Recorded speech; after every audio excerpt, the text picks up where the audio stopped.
Hey guys, tonight we're stepping into a place you probably don't want to be barefoot.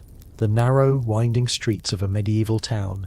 The stones beneath you are slick with, let's say, mystery liquids, because naming them outright might ruin your evening tea. The air has that layered scent of wood smoke, frying onions, and something unmistakably barnyard, even though there's not a field in sight.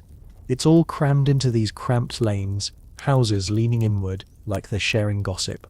Rain gutters, spilling yesterday's downpour onto your head. You look around for a drink, just something to wet your throat. But here's your first reality check. That cool-looking bucket of water by the tavern door might be the fastest ticket to a week of regretting every sip. You probably won't survive this, by the way. Not the cold or the crowds. Those you might manage. But the water. It's not just a bit muddy or a little earthy. This water could be carrying dysentery, cholera, and an impressive lineup of microscopic horrors that your 21st century stomach has never trained for.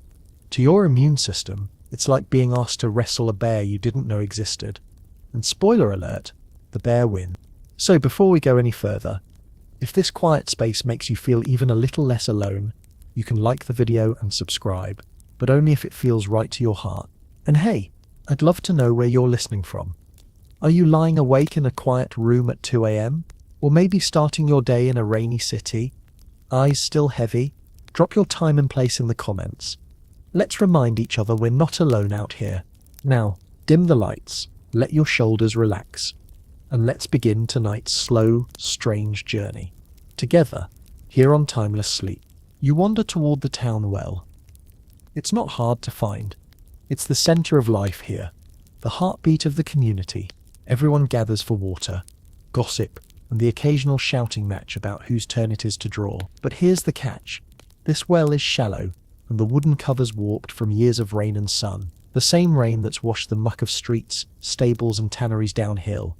Yes, into the ground that feeds the well. In other words, the liquid you pull up isn't quite fresh from a mountain spring. Worse, there's no germ theory yet. People have no idea about bacteria or protozoa. They just know sometimes water turns bad and makes folks sick. And they'll tell you, with complete sincerity, that it's because of miasma, bad air, or perhaps a curse. If you're lucky, a nearby river might seem like a better option. But rivers here double as laundries, trash dumps, and in many places the final destination for chamber pots emptied from upper-story windows. This is the Middle Ages version of a city sewer, except it's also where people fish and fetch drinking water. There's a steady stream of donkeys clopping past, each carrying 2 large wooden buckets, sloshing with water from the river. The drivers shout as they go, trying to get through the crowded lane, without spilling too much. That water will be used for cooking, brewing, or scrubbing floors. And if someone's desperate enough to drink it straight, well, hope they've got a strong stomach and a short to-do list for the week. You can see how a traveller, dusty, tired, throat like sandpaper, might look at the brownish ripple in their cup and hesitate.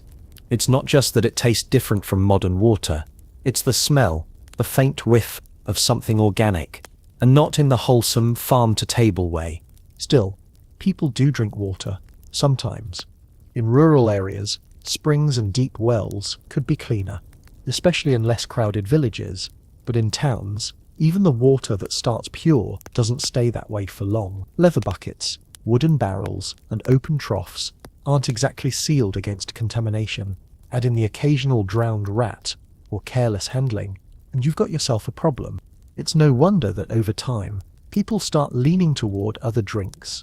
Drinks like wine, ale, or mead, because at least those involve processes that kill or slow the growth of the nastiest microbes. And here's where the taverns come in. You push open the heavy oak door of a low-ceilinged building and step into the flickering light of a few tallow candles. The smell is instantly better. Warm bread, roasting meat, and the faint tang of fermenting grapes. Wooden benches crowd the room, and every table has a jug of something red or amber on it. It's not luxury, it's life insurance, in liquid form. The locals will tell you that wine warms the blood or keeps the humours in balance, which sounds medieval and mystical, but actually contains a grain of truth. Alcohol from fermentation does make the liquid safer than untreated water, not because it's some magic medieval health elixir, but because it kills or at least seriously discourages harmful bacteria. Even low-alcohol small wine is less likely to make you violently ill than the stuff flowing in from the nearest ditch. One quirky thing? In some places, wine was so common it was given to children. Diluted, of course, but still wine. It wasn't about getting tipsy. It was about survival. You can picture a 6-year-old sipping from a cup at the family meal, completely unbothered, because that's just how it's done. The street outside the tavern is still busy. Though the light's fading, a cart rumbles past, loaded with sloshing barrels from the countryside. Those barrels are precious cargo, each one sealed as tightly as possible with wax or resin to keep air and pests out. Rats love wine, by the way. They'll chew right through a cask if it's left unattended, leaving their own kind of contamination behind. You might notice a curious detail. The tavern keeper doesn't just pour you a glass of water when you ask for it. In fact, if you insist, they'll look at you like you've just asked to borrow their best boots to walk through a pig pen. Wine, ale, or cider, those are the safe bets. Water is for washing dishes, maybe for boiling into soup. Drinking it straight is for desperate souls or stubborn travelers who don't know better. It's not that people here are snobs about it. They've just lived long enough, or lost enough neighbours to see the pattern. That stomachache that turned into fever, that summer flux that carried off half a household. More often than not, the common link is water. You drink it, you risk it. That's why even the poorer classes, who can't afford the finest vintages, still find a way to get wine. Usually rough, sour stuff that you might politely describe as rustic. They might cut it with water to make it last longer, but they start with something fermented, because starting with water is a gamble. There's an old man at the bar now, nursing a clay cup and telling a story about the summer of the Great Stink, when the river ran low and the smell turned so foul that people swore it curdled milk left too close to the bank. He leans in, eyes bright, and tells you the wine was the only thing folks could stomach. Bread, cheese and wine. Breakfast, lunch and dinner. And maybe, he says with a wink, breakfast again. As you step back into the night, the truth is clear. In this world, pure water is rare, risky, and a bit of a luxury. Wine, even when rough and unrefined, is the safer constant, not because people were trying to be elegant or indulgent, but because it was the best defense they had against an invisible enemy they didn't yet understand. And tomorrow, when you wake in the creaky loft of your rented tavern bed, you'll drink wine again, not because you're here to party, but because you, like everyone else in this crowded, noisy, suspiciously damp town, have no better option. You wake to the smell of damp wood and yeast, the kind that seeps in from the tavern below, through every gap in the floorboards. The sounds start early, the scrape of benches on flagstones, the slosh of liquid being poured into jugs, the faint creak of the tavern door as the first customers shuffle in. Downstairs, the barkeep is already uncorking casks, and you can hear the glug-glug as wine fills a clay pitcher. In this world, wine isn't reserved for evenings of merriment. It's poured with breakfast, handed to apprentices before they start work, even sipped by grandmothers with their morning bread. It might feel strange to drink wine before the sun has fully cleared the rooftops, but here it's simply routine. The wine on your table is thin and slightly cloudy, diluted with water, not to make it healthier in the modern sense, but to stretch it further. Even watered down, it's still safer than pulling straight from the well outside. That well, by the way, is probably already crowded. Housewives with wooden pails, servants from wealthier homes, even a few street urchins tasked with hauling buckets for a few coins. They're all there, and each time someone lowers the bucket, they're just as likely to pick up more than they bargained for. What makes wine so different? You take a sip and let the faint tang linger. The secret lies in the fermentation. Grapes are crushed, their sugars feeding yeast that produces alcohol. That alcohol, even in low concentrations, disrupts the cell membranes of harmful bacteria, making it much harder for them to survive. And while nobody in the Middle Ages would explain it in those terms, they knew enough to observe the outcome. People who drank wine tended to fare better in times of sickness. For the average townsfolk, wine comes in different strength. There's the vin ordinaire, ordinary wine, meant for everyday use, and there are stronger, sweeter, and more aromatic varieties reserved for special occasions. The wealthy might have cellars stocked with vintages from Bordeaux, Burgundy, or the Rhine Valley, each carefully transported in sealed casks But for most, it's the local vineyard's rough and ready production that keeps them going. Out in the fields, grape harvest season is almost a festival in itself. Farmers and labourers work side by side, snipping heavy clusters into baskets, their hands sticky with juice. The grapes are brought to presses, sometimes simple wooden contraptions, sometimes elaborate screw presses, where the juice is collected in vats.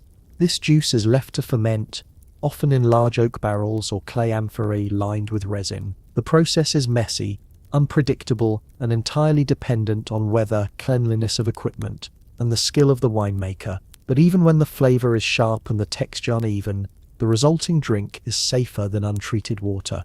One quirky habit you notice in taverns: wine is often cut with more water in the summer, not because they're suddenly less worried about germs, but because the heat makes people drink more, and stretching the wine means the barrels last longer. The small wines, those with lower alcohol content, are also given to children and labourers during hot days to keep them hydrated without the risks of raw water. And here's the thing, this isn't a culture of drunkenness, at least not during the workday. People aren't downing goblet after goblet to get tipsy. They're drinking modest amounts, spread through the day, enough to slake thirst and keep illness at bay. Getting drunk in the morning would be frowned upon, unless you're celebrating something unusual, like the birth of a child or the end of a successful harvest. The nobility, of course, see wine differently. For them, it's not just about survival, it's a statement. The goblets are silver, sometimes gilded, and the wine is rich and clear, filtered and stored to preserve flavour. A noble's table might feature imported wines, spiced with cinnamon, ginger, or even costly sugar from the Levant. These flavours aren't just for taste, they serve as visible proof of wealth, since only the well-connected could afford such exotic imports. Down at the street level, things are far less refined. The tavern you're in has one main source, a cooper from the nearby countryside who grows his own grapes and blends whatever comes in from smaller growers. He doesn't care about clarity or bouquet. He cares that his barrels arrive sealed and without spoilage. He stacks them in a cool corner, and once tapped, they're emptied within days. A cask that sits too long risks turning sour, becoming vinegar, and vinegar, while useful for cooking and cleaning, doesn't keep customers coming back for more. The relationship between tavern keepers and their wine suppliers is one of mutual dependence. A bad harvest can mean lean months for both, and a shipment gone bad can leave a tavern's reputation in tatters. In some towns, guilds step in to regulate quality, testing wine for spoilage before it can be sold. This isn't out of public health concern as much as it is about protecting commerce. Bad wine hurts everyone's business. It's easy to see why wine was the safer daily drink when you remember what water sources we're competing with.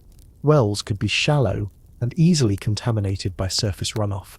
Cisterns collected rainwater from roofs that were often coated in soot, bird droppings, or worse. Rivers might start pure upstream, but by the time they wound through a busy town, they carried the waste of hundreds or thousands of people. And even when the water looked clear, diseases like typhoid or dysentery didn't announce themselves with cloudy sediment. They slipped in unseen. Wine, on the other hand, underwent a transformation before it touched your lips. The grape skins carried natural yeasts, and fermentation created an environment where dangerous pathogens couldn't easily thrive. The storage in sealed barrels or jars kept it from being exposed to fresh contamination, and the slight acidity of the drink itself added another layer of protection. One of the more fascinating quirks of medieval drinking culture is that wine wasn't always just wine. In some regions, it was common to blend it with herbs, rosemary, sage, or thyme, partly for taste, partly for supposed health benefits. A pot of herbed wine might be set on a hearth to warm, making it not just pleasant to drink on a cold morning, but even safer after a brief heating. Even without understanding the science, people stumbled onto methods that reduce their risk of illness. You finish your breakfast. A hunk of rye bread, a slice of cheese, and a cup of watered wine, and watch as the tavern slowly fills. Labourers drop in for a drink before heading to the fields. Merchants linger over their morning gossip, and a pair of travellers haggle with the innkeeper over the price of a room. One of them pulls a small wineskin from his belt, gives it a shake, and grimaces. It's nearly empty. You realise that for them, running out of wine on the road isn't an inconvenience, it's a potential danger. The practice of carrying wine for travel is so common that even monasteries keep stock specifically for pilgrims and passers-by. Way stations along major routes sell cups of local vintage at prices just low enough to keep people from risking the nearest stream. And while wine is the safer choice, the taverns know better than to advertise it as healthier. They simply let word of mouth and the occasional outbreak of water sickness make the point. In your own century, a glass of wine before lunch might feel like a luxury, maybe even an indulgence, but here it's simply breakfast. You glance around at the other patrons and realize that this constant, steady consumption of wine has shaped not just their health, but their culture. It's woven into their greetings, their business deals, their farewells. It's the drink you raise to toast a wedding, and the drink you pour into the hands of a man too ill to eat. Somewhere outside, a bell tolls. The day is beginning in earnest, and with it, the endless flow of barrels into town and empty casks rolling back out. Wine isn't just a beverage here.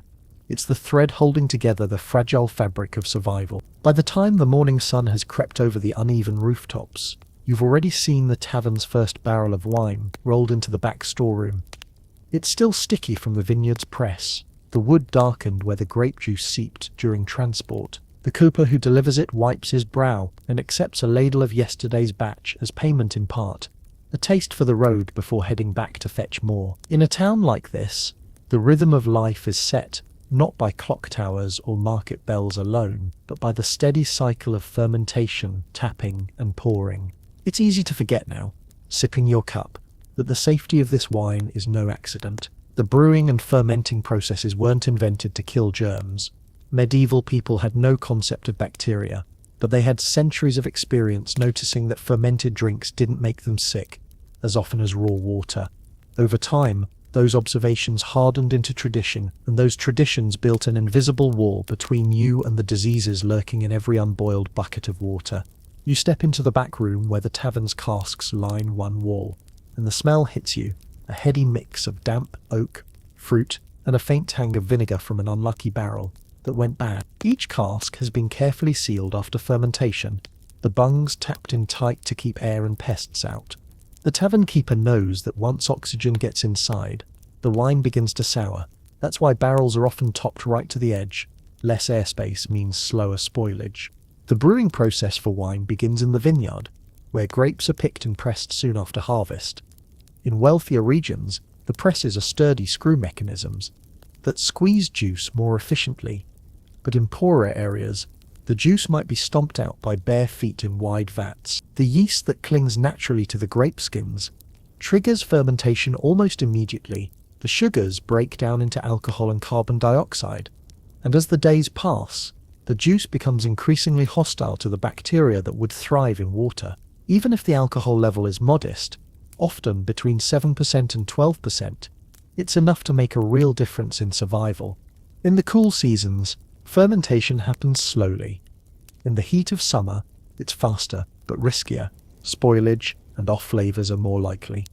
That's why some vintners will ferment in cellars or shaded outbuildings, trying to control the temperature as best they can. They don't talk about microbes or sanitation, but they know that a clean barrel, a tight seal, and the right environment give them better wine.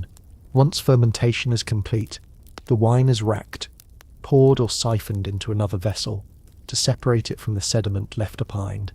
This sediment, called lees, can make the wine taste unpleasant if left too long. Sometimes, though, a bit of the lees is kept in for rustic wines sold to the lower classes. It adds a cloudy appearance, but no real danger. And because these wines are drunk quickly, rather than aged for years, there's less concern over their long-term stability. The byproduct of fermentation, alcohol, acts as a preservative, but so does the wine's acidity. Grapes naturally produce tartaric and malic acids, which lower the drink's pH to a level where many pathogens can't survive. Again, nobody in this time would explain it with chemical terms, but they know from experience wine keeps better than water, and it keeps people alive longer. Not all wine is equal, though. For the wealthy, imported varieties from regions like Gascony or Burgundy are considered smoother, richer, and more refined. These are carefully sealed for transport, sometimes in amphorae lined with resin, other times in well-made oak casks. For the poor, the wine might come from the outskirts of town, made in small batches and sold within weeks of production. The difference isn't just taste.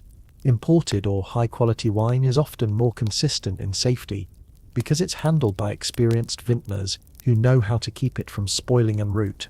Of course, there are other fermented drinks that serve the same purpose. In northern regions where grapes don't grow as well, ale and beer fill the same role. They too require boiling water during the brewing process, which kills off dangerous microbes. Mead, made from honey, is another option, though less common due to honey's expense. The choice of drink often depends less on preference and more on geography. In the sunny south, wine dominates. In the cooler north, ale is king. Inside the tavern, the brewer's art is on display without anyone thinking of it as science. Patrons raise their cups and clink them together, swapping stories about market disputes or the latest rumour from the castle. Between sips, they eat salted fish, hard cheese, or hunks of bread. Foods that, like wine, keep well without refrigeration. There's a comfort in knowing your drink won't betray you halfway through the day. Every now and then, someone new to town will order water, maybe a cautious traveller, or someone too poor to afford wine that day.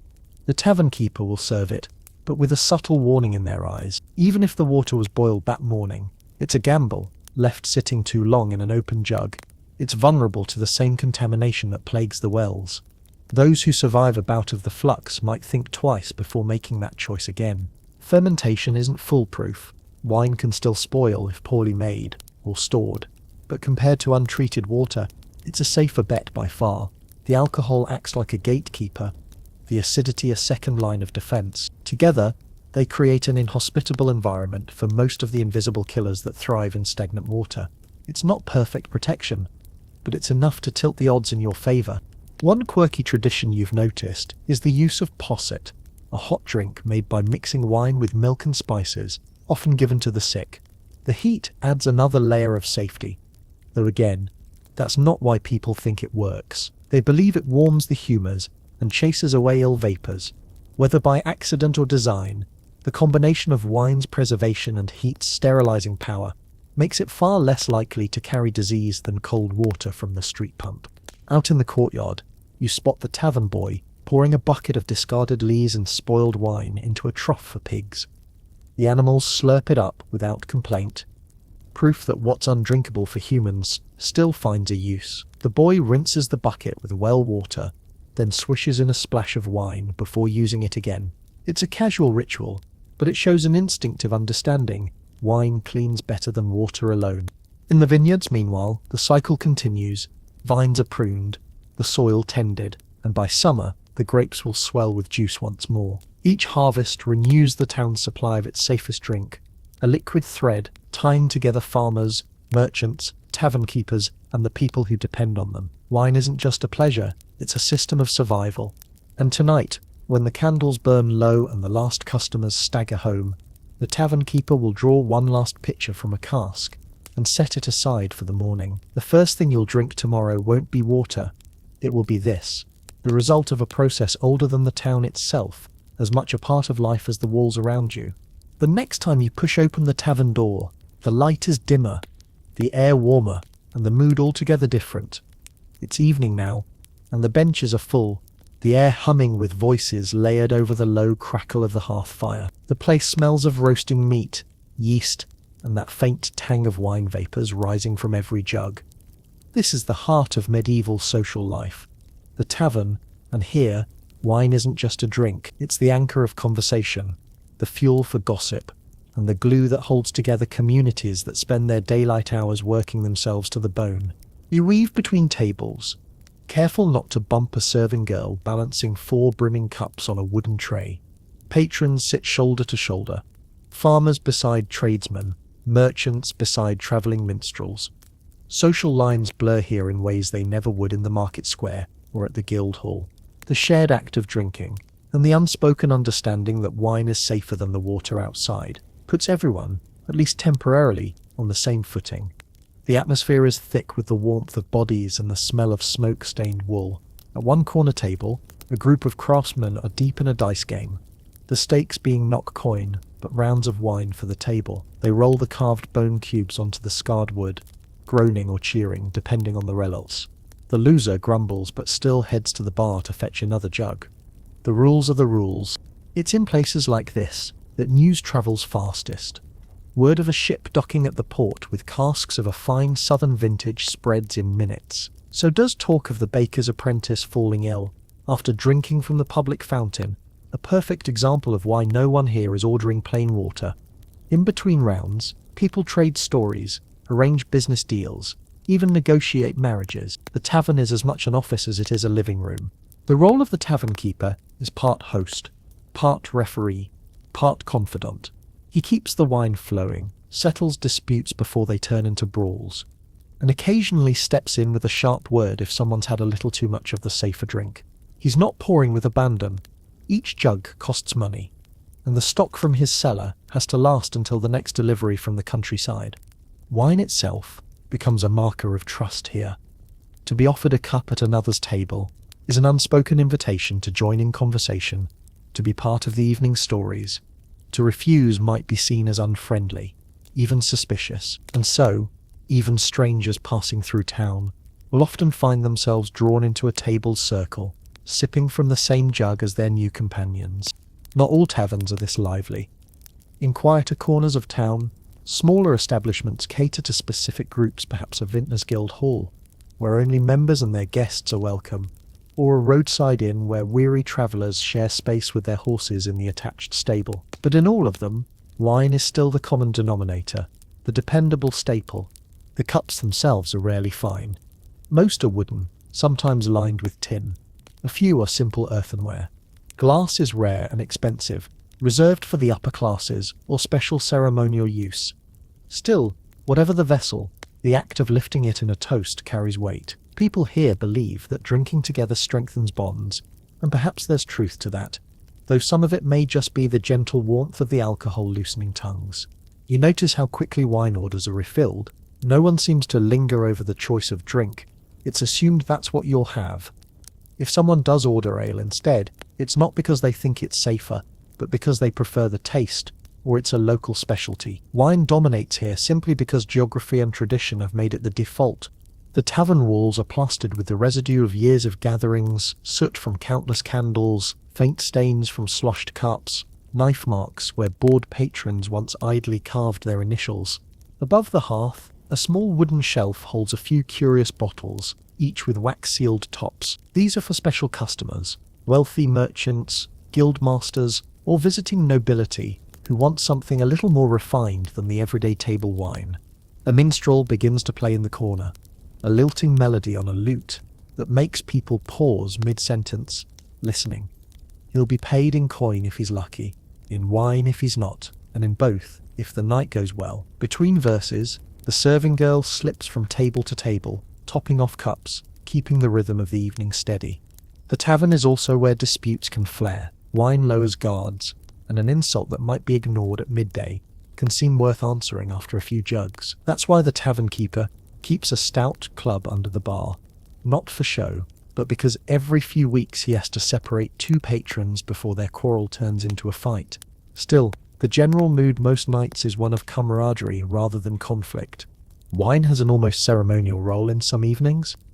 At certain times of year, harvest celebrations, feast days, or after a good market, the tavern will serve a spiced wine known as hippocras. Sweetened with sugar or honey and laced with cinnamon, cloves or ginger, it's richer, more indulgent, and unmistakably festive. These are the nights when the room feels almost like a family gathering, laughter carrying well past the closed shutters. In the corner by the hearth, an old man tells a story about his youth, when a long drought forced the town to rely on imported barrels for months. He remembers how the wine merchants doubled their prices and how the tavern became a lifeline for those who could still afford to drink. Even the poorer families managed to scrape together enough coin for a small jug now and then, not for pleasure but for the comfort of knowing their children were drinking something less dangerous than the water left standing in the dry well. The night stretches on, the fire burns lower, and the sound of cups clinking becomes softer, slower. This is the unspoken ending of a tavern evening, the moment when conversation shifts from business and boasting to confessions and quiet murmurs. People lean in closer, voices drop, and the wine is sipped rather than gulped. By the time the last guests leave, The tavern is quieter than you've ever seen it. The table's bare but for a few empty jugs and forgotten cloaks. As you step outside, the cool air hits you. The streets are dark now, lit only by the occasional lantern, and the sound of the tavern's door closing behind you seems to seal away the warmth and noise inside. Out here, the town feels smaller, the shadows deeper, but you carry with you the glow of that shared drink, the sense of belonging it brings. In a world where the water can kill you, the tavern's wine is more than just refreshment.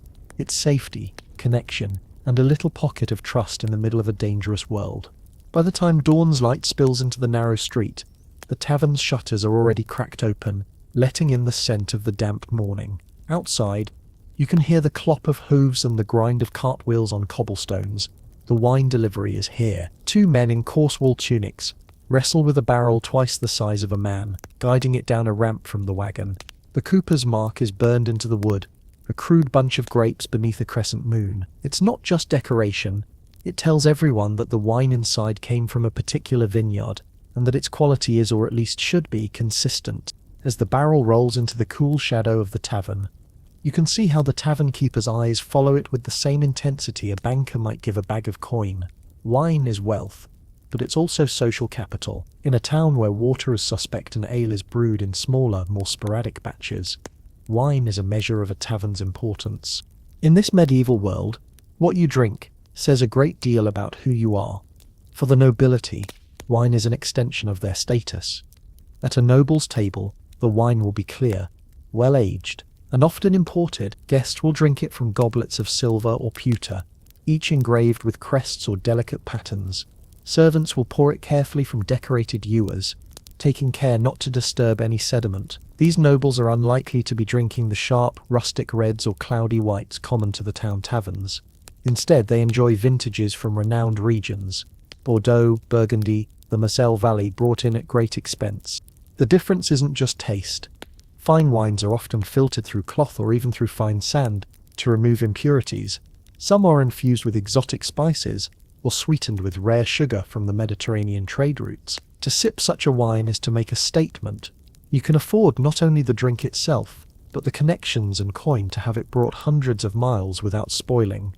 For the merchant class, wine serves as a signal of upward mobility. They may not have the deep cellars of the nobility, but a successful merchant will keep a stock of better than average vintages, perhaps even 1 or 2 casks from a famous region, to be brought out when entertaining business partners. The quality of the wine offered is part of the negotiation, a subtle reminder of one's means and reliability. In the tavern, the wine is humbler.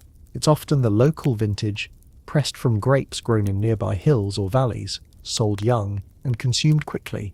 It can be tart, even rough on the palate, but it is affordable.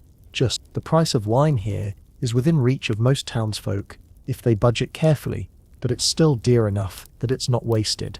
A spilled cup will earn you glares, and wasting a jug could get you barred from the premises for a week. For the poorest labourers, wine is still part of life, but not always the first choice. They might opt for ale, which is cheaper in some areas, or a small wine, heavily diluted but still carrying the fermentation's benefits. Even then, they'll guard their drink carefully, because replacing it means spending coin that might have gone to bread or firewood. The social divide is visible even in the vessels. Nobles sip from gleaming metal or the occasional Venetian glass, merchants from well-crafted pewter mugs, and townsfolk from sturdy earthenware or wooden cups. But the drink inside, whether refined or rustic, shares the same essential role. It is safer than the water, and it carries the weight of custom. There's also a hierarchy within the wine itself. Vin de Pays, local wine, is for everyday drinking. Vin de Garde, wine meant for aging, is rarer, more expensive, and often the pride of its vineyard. And then there are the spiced wines, like Hippocras, which require not only quality wine, but access to costly ingredients like cinnamon, ginger, or cloves. These are special occasion drinks, sometimes prepared in front of guests to heighten the sense of ceremony. In noble households, wine is integrated into every meal, from morning to night. At breakfast, a diluted white might be served with bread and cheese. At the main midday meal, a robust red accompanies roasted meats and stews. Even the evening's lighter fare, perhaps a pottage of vegetables, is taken with wine. Children, too, drink diluted wine, the alcohol content low enough to keep them from becoming inebriated, but high enough to reduce the risk of sickness.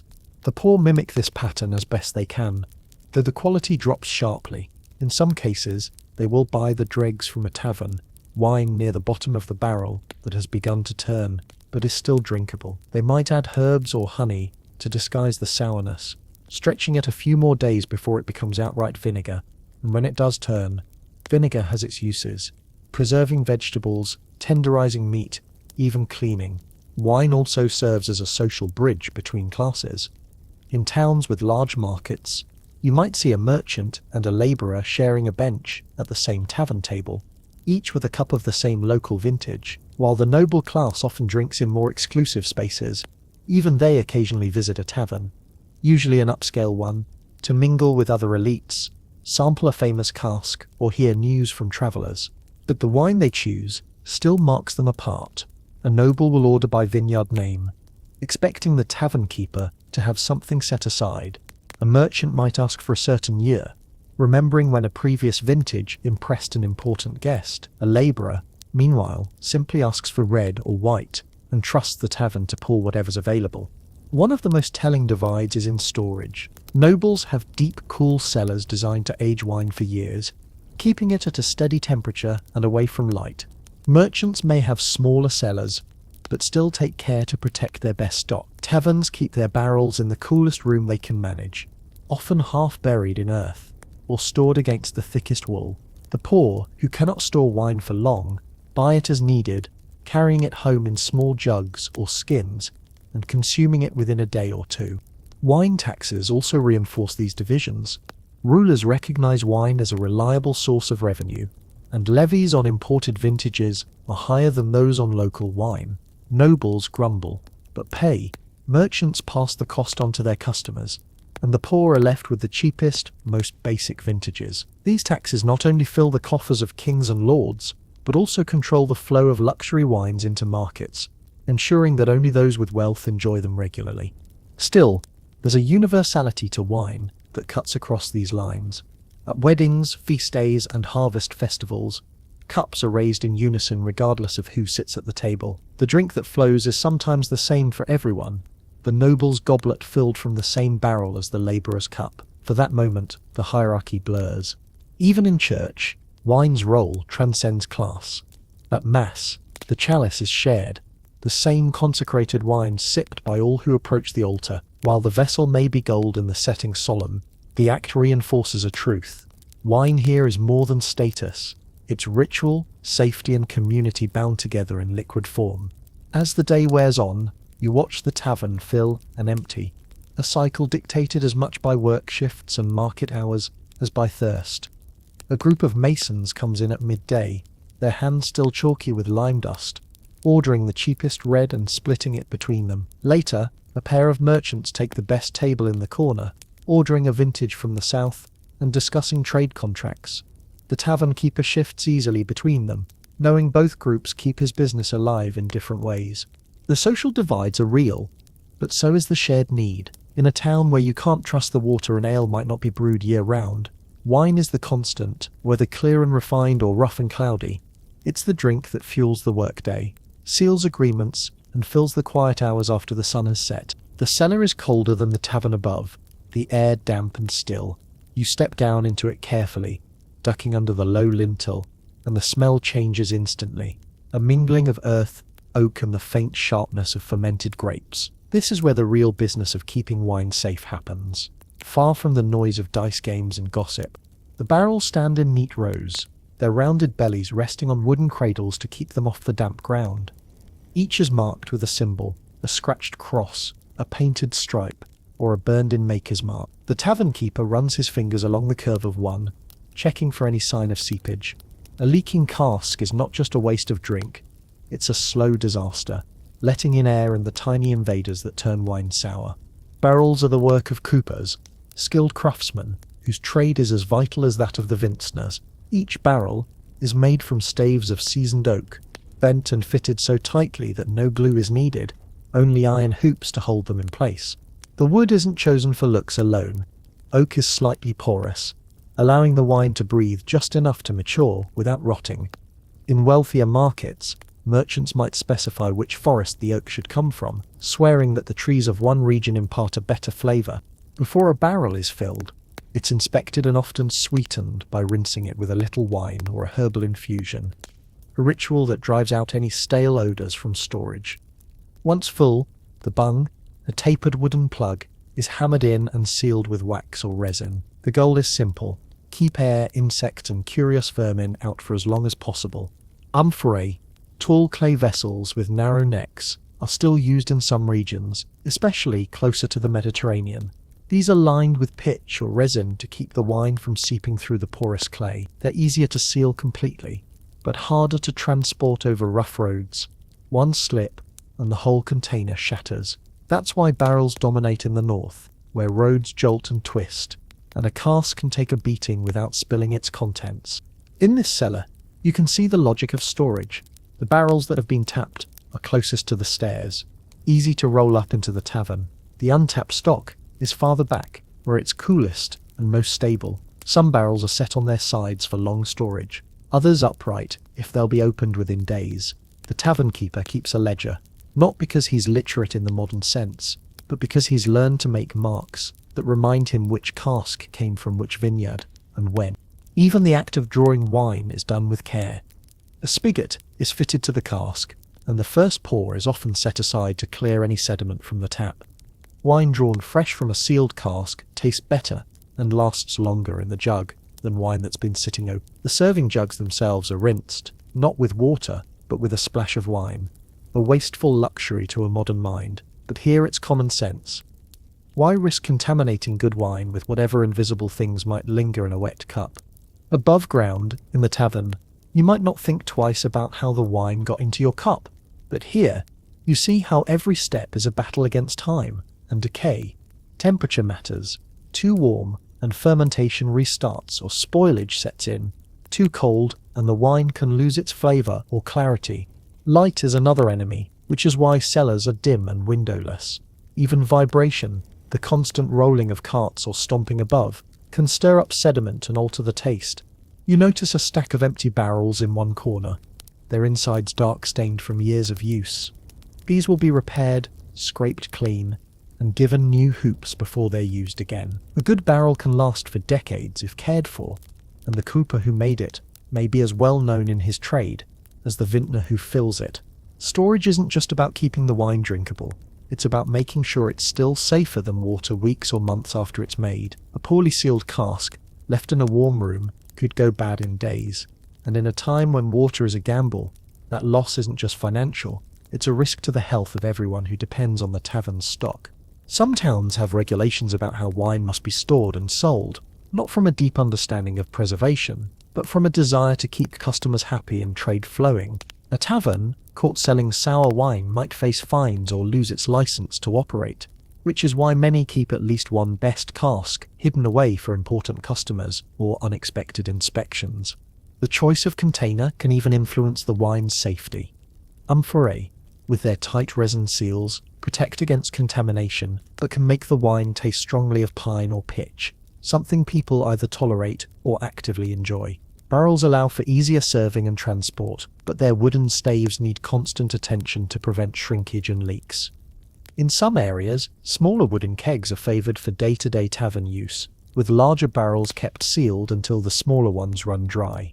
In villages closer to vineyards, wine might be stored in simple clay jugs, glazed to keep the liquid from seeping out. These are often for personal use, filled directly from a vintner's barrel and carried home. But even here, the principle holds. The container is sealed as well as possible, and the wine is consumed before it has time to spoil.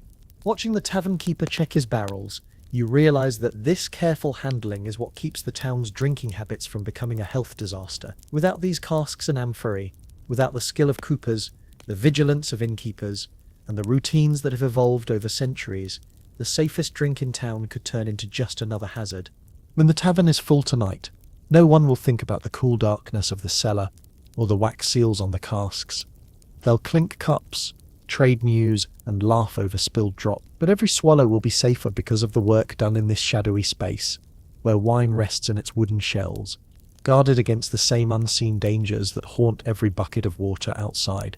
By mid-morning, the tavern's benches are already half full, but today the air carries a sharper tang, the yeasty aroma of ale being poured alongside the familiar scent of wine. A pair of labourers lean against the bar, cups in hand, teasing the tavern keeper about the new batch of beer he's put on tap. Here, wine isn't the only fermented drink on offer. In fact, in parts of the medieval world, taverns are battlegrounds of preference. Wine for some, ale or beer for others, and each camp convinced theirs is the better drink. The rivalry runs deeper than taste. In the warm grape-growing south of Europe, wine reigns supreme, a drink tied to ancient tradition and centuries of cultivation. In the cooler north, where grapes grow poorly if at all, ale and beer dominate, brewed from barley, wheat and sometimes oats. In towns that sit at the crossroads of trade routes, like this one, both worlds collide. A tavern might have barrels of local ale lined up beside imported wine casks, each drawing a different crowd. For wine drinkers, ale is considered rustic, a drink for peasants and field hands, hearty but lacking refinement. For ale drinkers, wine can seem fussy, overpriced, and tied to foreign merchants with their high tariffs and snooty manners. It's not uncommon for these opinions to get voiced loudly after a few cups, though most of the time the banter stays friendly. From a safety standpoint, both drinks offer protection against the dangers of untreated water. Ale and beer are brewed by boiling grains in water to create a sweet liquid called wort. This boiling step kills harmful microbes, making the drink safer right from the start. Yeast is then added, fermenting the sugars into alcohol, which adds another layer of defense, the same way wine does. The key difference is alcohol content. Most everyday medieval ales are small ales, with lower alcohol levels than wine, often just enough to inhibit bacteria, but not enough to intoxicate quickly. This makes them excellent for all-day drinking during hard labour. Wine, depending on the vintage and style, tends to be stronger, and even when watered down, it can make a midday market conversation a little looser than expected. Beer, in the sense we know it today with hops for flavour and preservation, is just beginning to take hold in some regions. Hops add a pleasant bitterness, but they also help keep the drink fresh longer, making beer a more stable choice for travel and storage. In areas where hops aren't yet common, ale must be drunk within days of brewing before it sours. Wine, sealed in casks, can last months, even years if well made. Taverns often play both sides. The barkeep here keeps his wine in one cool corner, and his ale in another, serving each in its own type of cup to avoid confusion. The wine is poured into clay or wooden vessels, while ale is served in heavier mugs, sometimes made of horn or leather. The regulars know their drink by sight, smell, and the way it hits the tongue. The marketing of each drink is a subtle art. Wine merchants boast of vineyard names, good harvest years, and the prestige of southern vintages. Ale brewers brag about freshness, heartiness, and the strength to keep a man working from dawn to dusk. A good tavern keeper knows how to talk up whichever stock he has in abundance, turning surplus into sales with a wink and a well-told story. Occasionally, taverns stage informal contests, not the rowdy drinking competitions you might imagine, but quiet comparisons where patrons sample each drink and argue the merits. One merchant might claim his Gascony Red is smoother than any ale could dream of being. A brewer might counter that his fresh batch kept the road builders from collapsing in yesterday's heat. The conversation is part of the entertainment, as much a draw as the drinks themselves. Geography shapes the rivalry too. In wine-producing regions, ale is often an afterthought, brewed in small quantities by households or monasteries for private use. In grain-rich areas, wine is an import, a luxury reserved for feast days or special guests. This difference means that in some towns, wine drinkers are seen as worldly, even a little pretentious, while in others, ale drinkers are considered plain folk sticking to tradition. And yet, both groups share the same underlying truth. They drink what they do because it's safer than water. The rivalry is as much about pride in local craft as it is about survival. No one in the tavern is foolish enough to suggest swapping both for a bucket from the public well. The night you see the rivalry at its liveliest is market day. Farmers from the countryside come in dusty and tired, craving ale to wash down a day's labour. Merchants from far-off cities arrive in clean wool cloaks, expecting a cup of the best wine in the house. The tavern becomes a patchwork of accents and habits.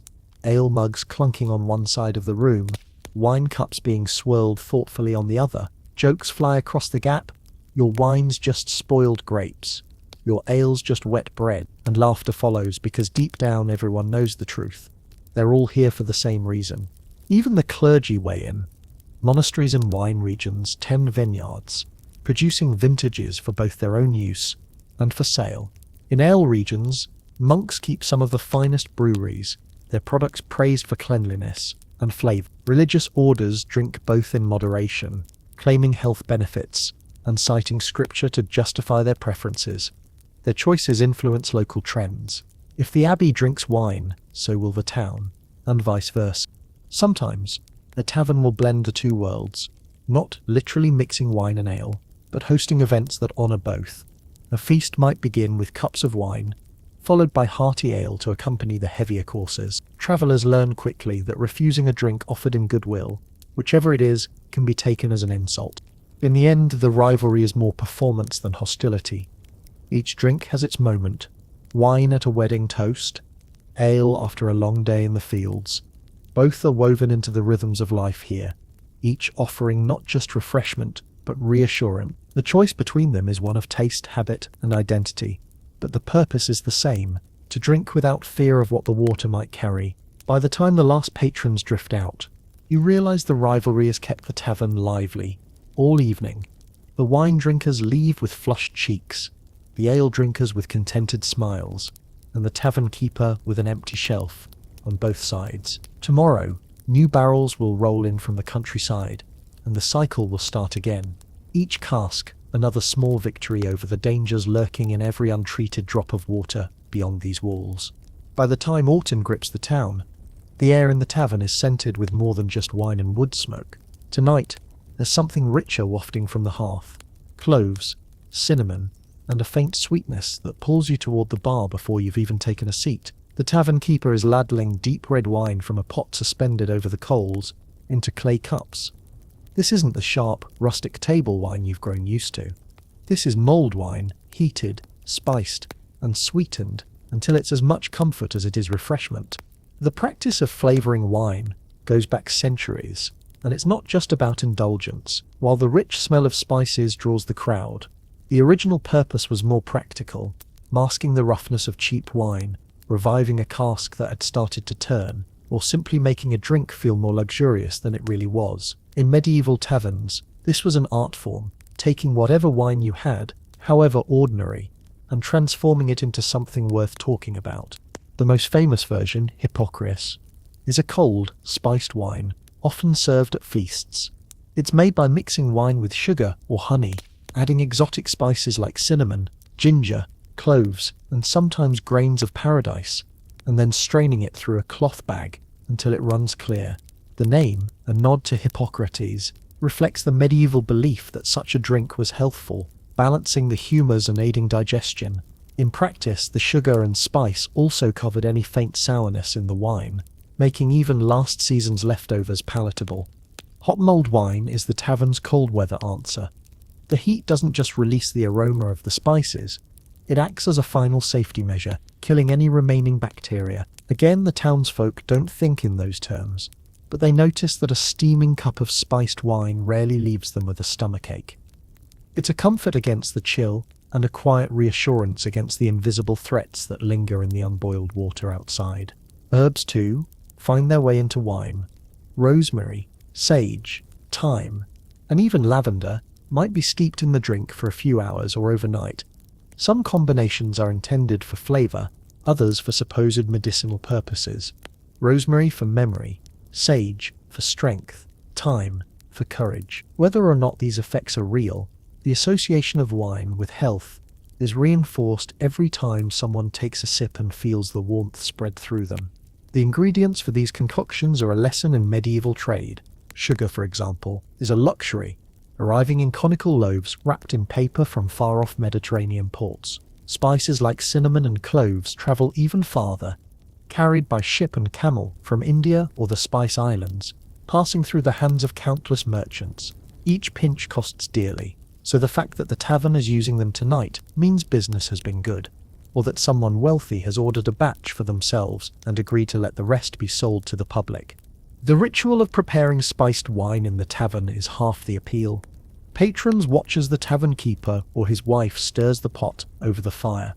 The spices swirling like flecks of gold and rust. The smell spreads slowly, curling into the rafters and spilling out into the street through the cracks around the shutters.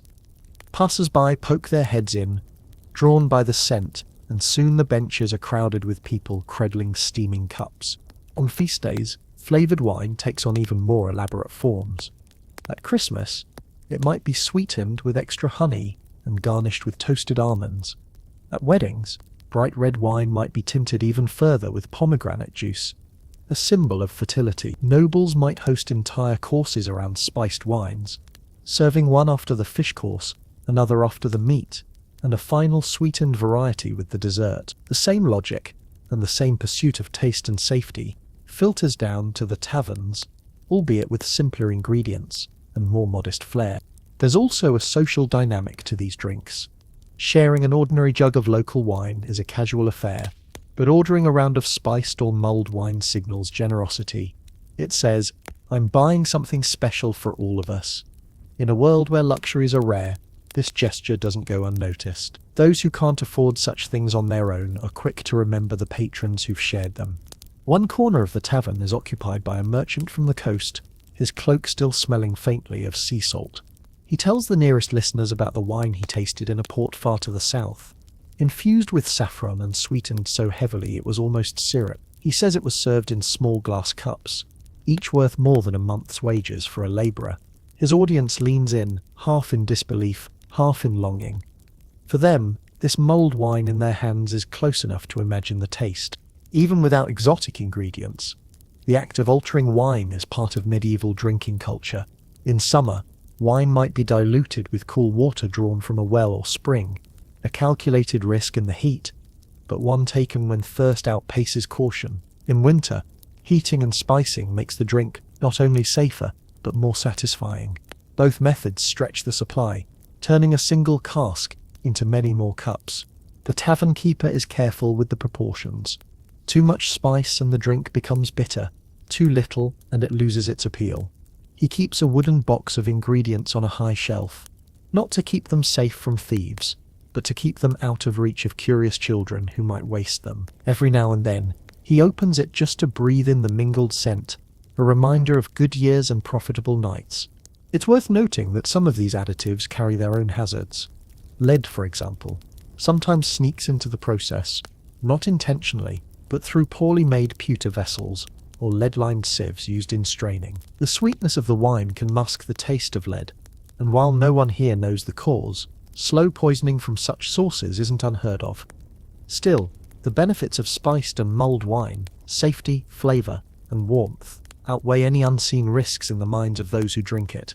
As the night wears on, the pot over the fire grows lower, the wine darker, as the spices steep more deeply. The last cups are almost too rich, heavy with the sediment of cinnamon sticks and ginger shavings. No one complains. In fact, the last ladles are considered a prize, and more than one patron offers to pay extra for them. Outside, the wind rattles the shutters, and you realise that the warmth in your chest isn't just from the fire, it's from the drink itself, wine transformed by human hands into something that feels like protection against the cold, the dark, and the uncertain world beyond the tavern door. And that's the real trick of flavoured wine here. It isn't just about safety or even taste, it's about turning necessity into pleasure, making the everyday act of survival into a shared experience worth remembering. The tavern may feel like the endpoint for wine, the place where the barrels finally meet their thirsty audience, but in truth, it's just one link in a long, complex chain. Before a single drop reaches your cup, it has already passed through the hands of vineyard workers, pressers, coopers, merchants, and haulers. Wine doesn't simply appear here by magic. It is the end product of a system of labour, trade, and economics that reaches far beyond the walls of this dimly lit room. Step back a few weeks in your mind, to a time when the grapes that fill tonight's casks were still clinging to the vines in a vineyard miles away. The harvest is a communal effort, timed carefully so the fruit is ripe but not oversweet. Men, women and children gather in the rows with baskets and small knives, clipping bunch after bunch, their hands stained deep purple by midday. The grapes are carried to the press house, where they are crushed quickly to prevent spoilage, sometimes by heavy screw presses, sometimes by the age-old method of stomping with bare feet. From there, the juice is left to ferment, watched closely by the vintner. A successful fermentation depends not just on the quality of the grapes, but on weather, cleanliness, and experience. Too much heat and the wine turns sharp, too much cold and the yeast works sluggishly, leaving the drink weak. Once ready, the wine is racked into barrels, each carefully sealed to protect it on the journey ahead. That journey can be as dangerous for the wine as it is for the merchants who carry it. Roads are rutted and muddy, bridges may be washed out by autumn rains, and thieves know that a wagon full of barrels can fetch a handsome price on the black market. Merchants hire guards, sometimes traveling in convoys for protection, and they choose their routes as much for safety as for speed. For local wine, the trip might take a day or two at most. A farmer with a small vineyard might load a pair of casks onto a cart and deliver them himself, trading directly with the tavern keeper. But for imported vintages, the ones nobles brag about at feasts, the journey could be weeks or even months. Wine from the south of France might travel by river barge to a northern port, then by wagon inland. Italian wines might cross the Alps on muleback before reaching a market town. At each stage, the risk of damage or spoilage grows. To manage these risks, merchants develop systems of trust and credit. A vintner may send a shipment on the promise of payment upon delivery, relying on the tavern's reputation to ensure he'll be paid. Taverns, in turn, might buy a whole season's worth of wine from a single merchant, securing a better price, but betting that their customers will drink enough to make it worthwhile. A bad harvest or a sudden drop in trade can ruin both sides. Prices shift constantly. In years of abundance, wine flows freely, and taverns can offer it cheaply, perhaps even cutting the price to attract customers from competitors. In lean years, prices spike, and the poorest may have to turn to ale or cider until the next harvest. Imported wine is always more expensive. Its cost inflated by transport fees, tolls and taxes levied at every town gate. For nobles, this expense is part of the appeal. For commoners, it's a barrier that keeps such wines as rare treats. The economics extend beyond the drink itself. Wine is a reason to travel, to trade, to hire labor. Merchants' carts need wheelwrights, barrels need coopers, taverns need servers and cleaners. Even the dray horses that haul the casks must be fed, shod and stabled, creating work for farmers, blacksmiths and hostlers. Wine is more than a commodity. It's a driver of the local economy, weaving together dozens of trades into a single interdependent network. Inside the tavern, you can see this network in miniature. That barrel in the corner isn't just wood and fermented grape juice. It's the result of countless hands and agreements. The tavern keeper pays the merchant pays the vintner pays the vineyard workers. Each cup poured tonight is part of that chain, the coins clinking on the bar, feeding back into it. Wine is also a form of currency in itself. A labourer might be paid partly in wine, especially during harvest season when it's plentiful. Monasteries sometimes settle debts in casks of their own vintage.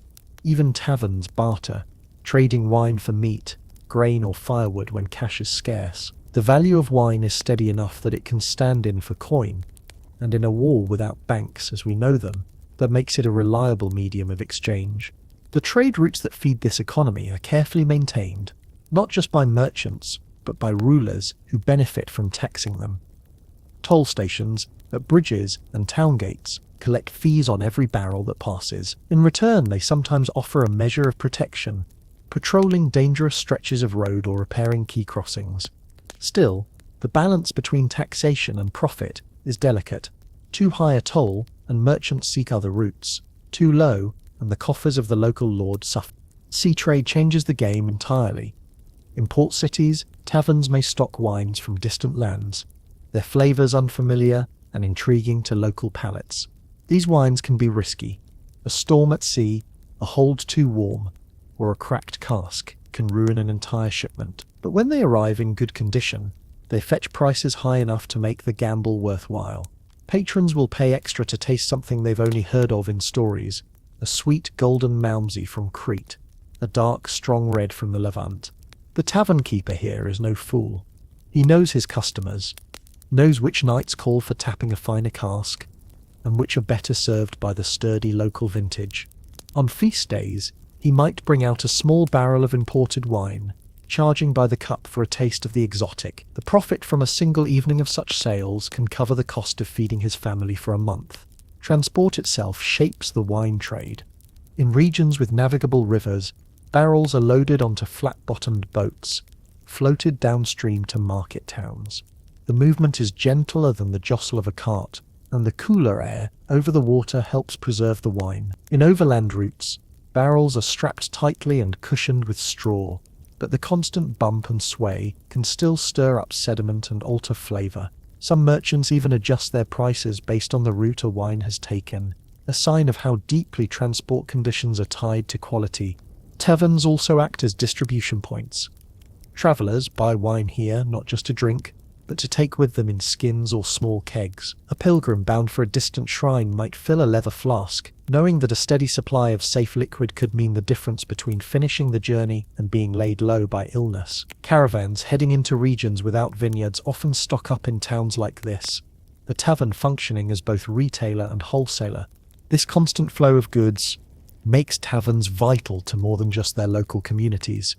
They are nodes in a much larger network, linking vineyards to cities, ports to villages, nobles' tables to commoners' cups. The coins you drop on the bar ripple outward, feeding farmers, coopers, carters, sailors and merchants. It's easy to forget this when you're watching the firelight play on the surface of your drink. But the reality is that your cup holds not just wine, but the work of dozens of lives. It holds the risk of merchants who gambled on a safe journey, the skill of craftsmen who built barrels to last, the labour of harvesters whose hands still bear the stains of crushed grapes. The tavern is where all these efforts converge, and where they are transformed into the clink of cups and the murmur of conversation. Each pour is a small act of commerce, each sip a step in a chain that stretches far beyond the wooden beams and stone walls around you. And tomorrow, when the next wagon rolls into the courtyard with fresh barrels, the chain will start again. The merchant will greet the tavern keeper. The casks will be inspected and rolled into the cellar, and the cycle, as steady as the seasons, will continue. Also that, in a town where water might harm you, the safer choice is always waiting in a cup. It's early Sunday morning, and the tavern is unusually quiet. The clatter of mugs and the hum of conversation will come later, but for now, the only sounds are the creak of shutters opening and the slow toll of the church bell calling the faithful to Mass. In a medieval town, religion isn't something that runs alongside everyday life. It is the spine of it, and wine, so often the centerpiece of the tavern table, has a second, equally important role here. It is a holy substance, sanctified and symbolic, poured not for merriment, but for the salvation of souls. You step outside and follow the stream of townsfolk toward the church, their boots crunching on the frost-rimmed cobblestones. The stone building looms ahead, its bell tower catching the pale sunlight. Inside, the air is heavy with incense, beeswax, and the faint chill of unheated stone. The congregation settles into worn wooden pews, the familiar rhythms of the service beginning to unfold. When the priest approaches the altar, he carries a small stoppered flask, no larger than what might hold a single cup. This is sacramental wine, set apart from what you'd find in a tavern. It is not a matter of quality, so much as sanctity. The church considers it pure, untainted by additives or alterations. In many regions, monasteries themselves grow the grapes and press the wine, ensuring a steady supply for their own altars and for parish churches nearby. In Catholic Europe, the Eucharist is the heart of the Mass. Bread and wine, consecrated by the priest, are believed to become the body and blood of Christ. This means wine is not just a symbol, but a vessel of the sacred, and it must meet certain standards. Red is preferred, recalling the colour of blood, though white is used in some areas. It should be natural, without strange flavours, not because medieval people feared contamination here, but because purity was tied to holiness. Yet, the church is practical too. In places where vineyards are scarce, monasteries might import sacramental wine from far-off regions, arranging for its transport through merchants who specialise in church goods. This imported wine travels under clerical protection. To rob it is not just theft, but sacrilege, punishable with excommunication. The act of drinking wine in mass is different from drinking it in the tavern. Here, it is solemn, measured, and controlled. The priest drinks first, then offers the chalice to the laity. In some periods and places, only the clergy drink the wine, the congregation receiving the bread alone. But whether or not the lay people share in the cup, the wine remains central to the ritual. This sacred use of wine reinforces its importance in daily life. When the same substance you drink at supper is also poured on the altar, it becomes more than a beverage. It becomes a bridge between the worldly and the divine. It is a reminder that wine is woven into the fabric of life here, from the most mundane to the most exalted moments. Monasteries as centers of wine production wield quiet power in this regard. A Benedictine abbey with a thriving vineyard can supply not only its own needs, but also sell wine to surrounding towns, funding repairs to the church, alms for the poor, and the copying of illuminated manuscripts. The monks become experts in cultivation, pruning their vines with the same precision they bring to their prayers. They experiment with fermentation, storage, and even flavoring, though always within the bounds of what the church allows for the altar. Some monasteries are so renowned for their wine that nobles and merchants will commission barrels from them for private use, trusting the monk's skill to deliver a safe, high-quality product. These orders often include a special cask of the same wine used in Mass, to be served at family feasts and weddings, a way of bringing a touch of sacred prestige to a household celebration. The church also shapes how wine is perceived in matters of morality. Drunkenness is condemned from the pulpit, not because wine is inherently sinful, but because overindulgence leads to vice. Sermons warn that too much wine can loosen the tongue to gossip, stir anger into violence, or weaken the resolve against temptation. Moderation, the priests say, keeps the drink within its proper place as a gift of God, nourishing, gladdening the heart, and symbolizing divine grace.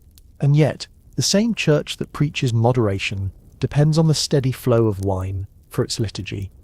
This creates a curious duality. Wine is both a moral test and a sacred necessity. The line between the chalice and the cup in the tavern is thin but important. In the mind of a medieval Christian, wine can save the soul when blessed and stain it when abused. On certain feast days, the connection between the sacred and the social is impossible to miss. After Mass, the churchyard becomes a place of mingling, with merchants selling food and drink to the crowd. Tavern keepers do brisk business on these days, their benches filling with people still in their Sunday clothes, discussing the sermon over cups of wine. It's not unusual for the same cask to serve both purposes in a single morning. A small measure set aside for the altar, the rest sold to thirsty parishioners afterward. Pilgrimages, too, tie wine to religion. Way stations along major routes keep stocks of wine for travellers, often run by monasteries or church-affiliated inns. Pilgrims, weary from walking, are offered bread and wine as part of their welcome. The drink is both hospitality and a safeguard against sickness from unknown water sources along the way. In some towns, the church has a direct hand in regulating wine sales. Guilds of vintners and taverners may be subject to ecclesiastical oversight, ensuring that measures are fair and the wine unadulterated. In theory, this protects the consumer. In practice, it also ensures that the church's own interests are served. A tavern caught watering its wine or selling spoiled drink risks not only a fine but public censure from the pulpit. Monks and priests also play a role in the spread of viticulture itself. When a new monastery is founded, one of the first tasks is often to plant vineyards, if the climate allows. Over time, these vineyards become part of the local economy, teaching nearby farmers how to cultivate grapes and make their own wine. The knowledge passes outward from the cloister walls, shaping the drinking habits of entire regions. Even in places where grapes cannot grow, the church's need for wine ensures a steady import trade. Ships loaded with casks sail from southern ports to northern harbours, where merchants unload them alongside spices, cloth, and other goods. From there, the wine travels inland, destined for cathedrals, abbeys, and parish churches. These shipments are often marked with special seals to indicate their sacred use, granting them a degree of protection on the road. Back in the tavern, the religious influence lingers in quieter ways. A carved cross might hang above the bar, a nod to the church's blessing on honest trade. The tavern keeper may close early on holy days, or refuse service to known drunkards, until they have made amends. In some places, Taverns themselves are located near churches, drawing customers after mass much as modern cafes cluster near busy plazas. For the ordinary townsfolk, the dual identity of wine, as both everyday drink and sacred symbol, shapes their relationship with it. They may raise a cup in the tavern with laughter, yet still bow their heads when that same substance is lifted in the chalice on Sunday morning. It is a reminder that in the medieval mind, the boundary between the sacred and the secular is porous, and the same liquid can belong to both worlds without contradiction. In a way, this connection strengthens wine's position as the safer alternative to water. If the church uses it, if priests and monks bless it, if it is central to the most solemn rituals of faith, then surely it must be good for the body as well as the soul. Even those who cannot explain why wine is safer than the water from the well feel a kind of divine reassurance in drinking it. As the mass ends and the crowd spills back into the streets, you can see the threads tying it all together. The chalice on the altar, the cask in the tavern, the vineyard on the hillside. They are parts of the same story, a story in which wine is more than a drink. It is an offering, a livelihood, a medicine, and a bridge between earth and heaven. And in a world where the wrong sip of water could end your life, that is a powerful thing indeed. By the time the last streaks of daylight fade from the narrow streets, the tavern transforms into a different world entirely. The quiet murmur of the afternoon crowd gives way to bursts of laughter, shouts of victory and frustration from games, and the sharp clink of coins changing hands. This is the tavern at its most alive, a place where safe wine flows freely, but safe doesn't always mean sensible. You slip inside just as a roar erupts from the corner table. A game of hazard, a medieval form of dice, is in full swing, and one man's winning throw sends the rest scrambling to refill their cups. The loser pretends to grumble, but he's already laughing, reaching for the jug to pour another round. In this place, losing often means buying the next drink, and buying the next drink means staying in the game. Other tables have their own diversions. A pair of travelling entertainers, one with a lute, the other with a set of juggling pins, are trading tricks for wine, playing raucous tunes between bouts of tumbling and slapstick. Patrons toss them coins, and the occasional scrap of bread. But what they want most is another splash of the tavern's deep red vintage to keep their voices warm. It's easy to forget, amid all this noise and movement, that part of the reason the tavern is so packed is because the wine is the safest thing on the menu. People don't come here to drink water, and even ale or cider isn't always available in large enough quantities to serve a crowd like this. Wine is the constant, the dependable drink that won't leave you doubled over in bed tomorrow. The irony, of course, is that while wine won't poison you with bacteria, it will loosen your judgment with enough cups, and judgment here tends to loosen quickly. You see it in the dice games, where bets grow larger with every refill. You see it in the way two merchants, arguing about the price of wool, lean closer and closer across the table, voices rising. You see it most clearly when the laughter tips into shouting and the tavern keeper has to step in before the mood turns. He's done this dance so many times he can read the signs from across the room, the narrowing eyes, the flush creeping up necks, the sudden slam of a cup onto wood. There are rules here, spoken and unspoken. You can joke and tease, but insults about someone's family or trade are off limits, unless you want to fight. If the tavern keeper tells you to cool off, you do it, or you find yourself drinking in the street with your cup upturned, a sure sign you've been barred. And while games are welcome, cheating is not. A man caught with weighted dice will find himself tossed into the cold faster than he can shout his innocence. Still, for most, the night passes in good humour. There's something about the combination of wine, warmth, and company that makes even strangers into companions for an evening. A travelling mason and a local potter end up side by side at the bar, swapping stories about disastrous building projects. A group of washerwomen, their arms still aching from the day's labour, cluster around a table, sipping slowly and singing low songs about love and mischief. In one corner, a game of tables, a medieval ancestor of backgammon, draws a small crowd. The players, both older men with the weathered look of sailors, move their pieces with slow deliberation, sipping between turns. They've been playing each other for years, always for the same stakes. The loser buys the winner a cup of mulled wine. Tonight, the air is cool enough that the tavern keeper has set a pot of it by the fire. and its spiced aroma drifts through the room. The games aren't just entertainment, they're a kind of social glue. Wagers, even small ones, create bonds, however temporary, between players and onlookers. A man who wins a round might pour his winnings into the next jug, sharing it with those who cheered him on. The loser might laugh off his bad luck by buying a communal round, turning defeat into generosity. But wine also has a way of blurring the line between camaraderie and conflict. Later in the night, as the dice clatter again, a disagreement over a throw turns sharp. Two men rise to their feet, voices loud enough to cut through the music. For a moment, it teeters on the edge of a brawl. Then the tavern keeper is there, one hand on each man's shoulder, speaking low and firm. He offers them both a cup on the house, a peace offering in liquid form, and somehow it works. The tension drains, the dice are rolled again, and the game continues. You notice how often wine serves as both spark and salve here. A good cup can settle an argument as easily as it can start one. More often than not, disagreements are short-lived, smoothed over with a refill and a muttered apology. It's a dance as old as the tavern itself, and the regulars know the steps well. For some, the tavern is also a place to forget. You see a man sitting alone at the far end of the bar, staring into his cup. He's had more than most tonight, and while the others laugh and play, he drinks in silence. The tavern keeper checks on him now and then, topping off his cup without a word. Tomorrow, the man might be back to his usual self, but tonight the wine is his only company. Not all the mishaps are so quiet. Now and then, a patron overestimates his ability to stand after several rounds.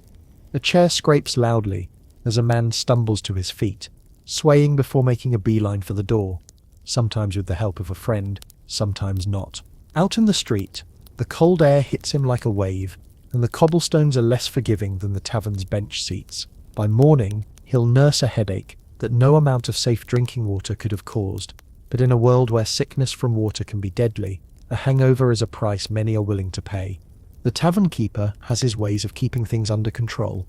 He waters down the wine for certain customers without telling them, especially those who've been drinking quickly. He quietly switches strong vintages for weaker ones when the night gets late, protecting his stock and his clientele in equal measure, and he knows who can be trusted to stay in line and who needs watching.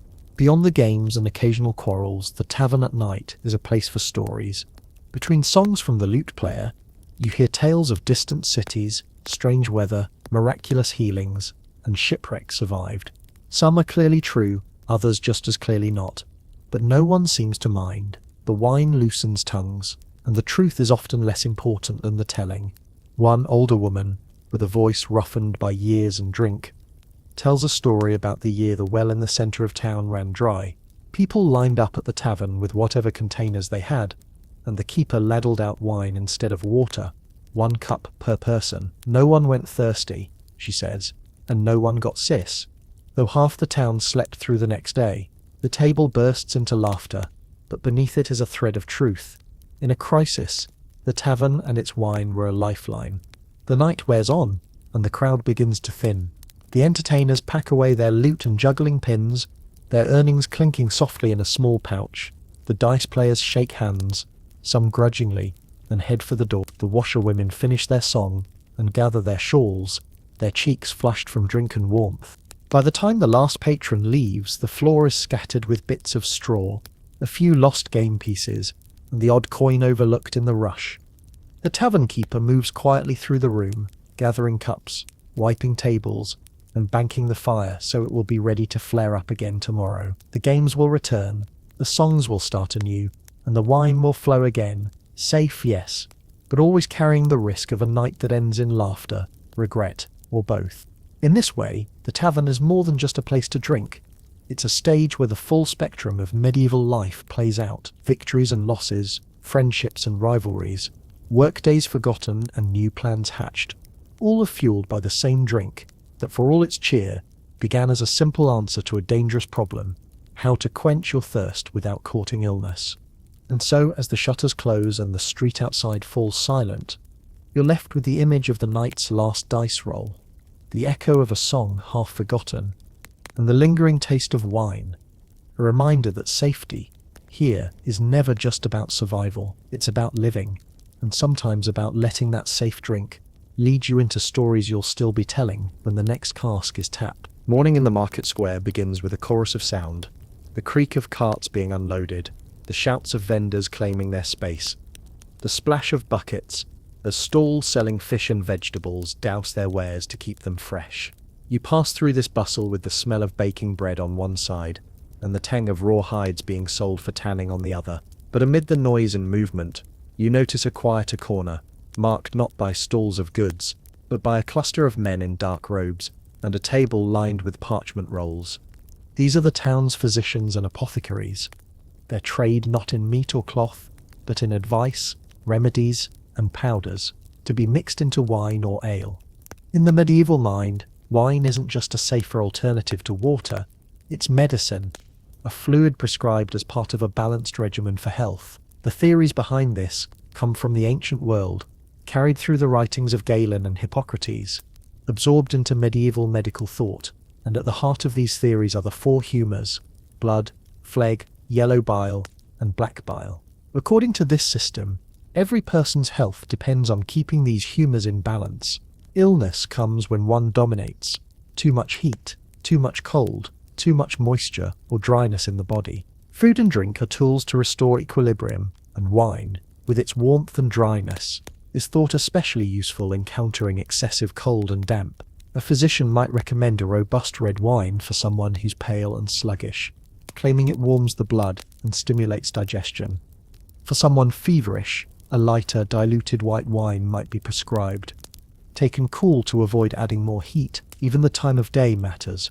Stronger wines are considered better in the evening, when the body is ready for rest. Weaker ones in the morning, to open the stomach without overwhelming it. Wine's role in digestion is one of the most frequently cited benefits.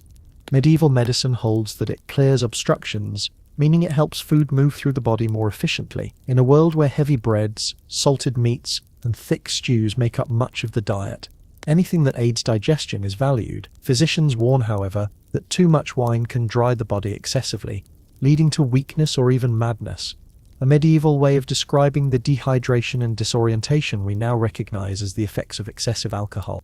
The apothecaries add another layer to wine's use: infusion. They mix herbs, roots, and spices into wine to create medicinal drinks tailored to specific ailments. A patient with a cold might be given wine steeped with ginger and cloves. Someone with stomach trouble might receive wine infused with fennel or anise. For wounds, wine is sometimes applied externally as a cleanser, its alcohol content killing some of the bacteria before the wound is dressed. Even in childbirth, wine plays a role. A small cup given to strengthen the mother, or as a base for herbal mixtures meant to ease pain. In monasteries where monks act as both spiritual and medical caretakers, wine-based remedies are recorded in herbals, detailed manuscripts combining botanical illustrations with notes on preparation and use. Here you might find recipes for vinum absinthiatum, wormwood wine, to aid digestion, or vinum rosatum, rose wine, to cool fevers. The instructions are precise: how long to steep the herbs, how to strain the mixture, and when to drink it. Though the monks have no concept of bacteria, they notice that wine infusions keep longer than those made with water, a practical advantage in any infirmary. This belief in wine's curative powers extends beyond the formal medical world. Housewives keep their own recipes, handed down through generations. A sprig of rosemary in a jug of wine is said to strengthen the memory. A handful of sage leaves promises long life. Whether or not these claims hold any scientific truth, the wine itself remains the safest part of the recipe, ensuring that the patient is not made worse by contaminated water. Of course, not everyone can afford physician's fees or apothecary mixtures. For many, the tavern itself serves as a kind of informal clinic. A labourer with a cough might ask the tavern keeper for mulled wine heavy with ginger. An elderly woman with aching joints might request hers warmed and spiced with cinnamon. The tavern keeper may not know the theory of the humours, but he knows what his customers believe helps them, and he's willing to accommodate. The connection between wine and health isn't purely physical, either. Medieval thought recognizes the role of the spirit in healing, and wine, taken in moderation, is said to gladden the heart and lift the mood. This isn't just sentiment. In a time when winters are long, work is grueling, and disease is common, a cup of safe warming wine can indeed make life feel a little more bearable. Physicians sometimes prescribe it for those suffering from melancholy, the black bile humor associated with sadness and lethargy. A sweet and spiced wine is thought to restore joy, balance the humors, and bring a person back into harmony. But the medical embrace of wine comes with warnings. Chronic overindulgence is blamed for a range of ailments: trembling hands, clouded thinking, a red and swollen face. Moralists join the physicians here, warning that while wine can be a blessing, it can also be a curse if abused. Moderation is preached in pulpits and written into household advice manuals. Even so, wine remains part of the prescription for nearly any ailment. In plague years, when fear of disease is at its height, some doctors recommend drinking only wine and avoiding water entirely. Others go further, advising that wine be taken with every meal, and in between meals, perhaps with a little bread or fruit, to keep the humors well defended. In some cases, the wealthy even bathe in wine, believing it will strengthen the skin against infection. Military life, too, adopts these beliefs. Soldiers are often given wine as part of their rations, especially before or after battle. It is thought to fortify the body and steady the nerves, though in truth it also helps mask the taste of stale food and poor water. Commanders understand that keeping their men in fighting shape means avoiding the stomach illnesses that bad water can cause, so wine, or at least watered wine, becomes a strategic necessity. The reputation of wine as a healer even affects trade. Merchants selling wine can frame it not just as a luxury or necessity, but as a health product. A wine said to come from a good air region, meaning a place thought free of miasmas and disease, might fetch a higher price. Stories of miraculous recoveries after drinking a certain vineyard's vintage spread quickly, whether or not they have any basis in reality. The irony is that while wine can indeed be safer than water, and while its alcohol and acidity make it effective against many pathogens, it is not a cure-all. It can't prevent the spread of plague through fleas, or stop the progression of diseases like leprosy. But in the absence of understanding these causes, wine remains one of the few consistent defenses people believe they have, and belief itself can be a powerful thing. By midday, the physicians and apothecaries in the market have finished their consultations, and their customers carry away flasks and jugs with instructions to drink with the evening meal or warm before bed. The tavern fills again with those who don't need or can't afford such formality, seeking their own liquid comfort in a familiar cup. As you watch the wine being poured, plain, mulled, or steeped with herbs, it's clear that the boundary between nourishment and medicine here is thin. In a world without modern pharmaceuticals, every sip carries the weight of both survival and healing, whether the ailment is of the body, the mind, or simply the spirit.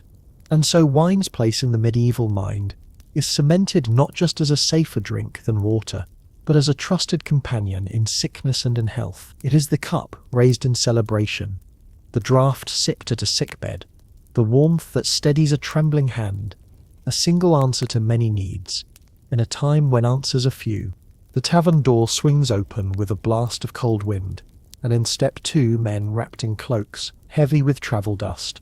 They stamp their boots, brush frost from their shoulders, and look around as though they've walked into a warm dream. The first thing their eyes find is the row of casks lined up behind the bar, and one in particular, marked with a strange crest, a ship beneath a crescent moon. That mark tells anyone who knows their wine that this is not a local vintage. It has come from far away, carried over roads and rivers, perhaps even across the sea. Imported wines are rare in towns like this, where most people drink what the surrounding countryside produces. They are more than a taste.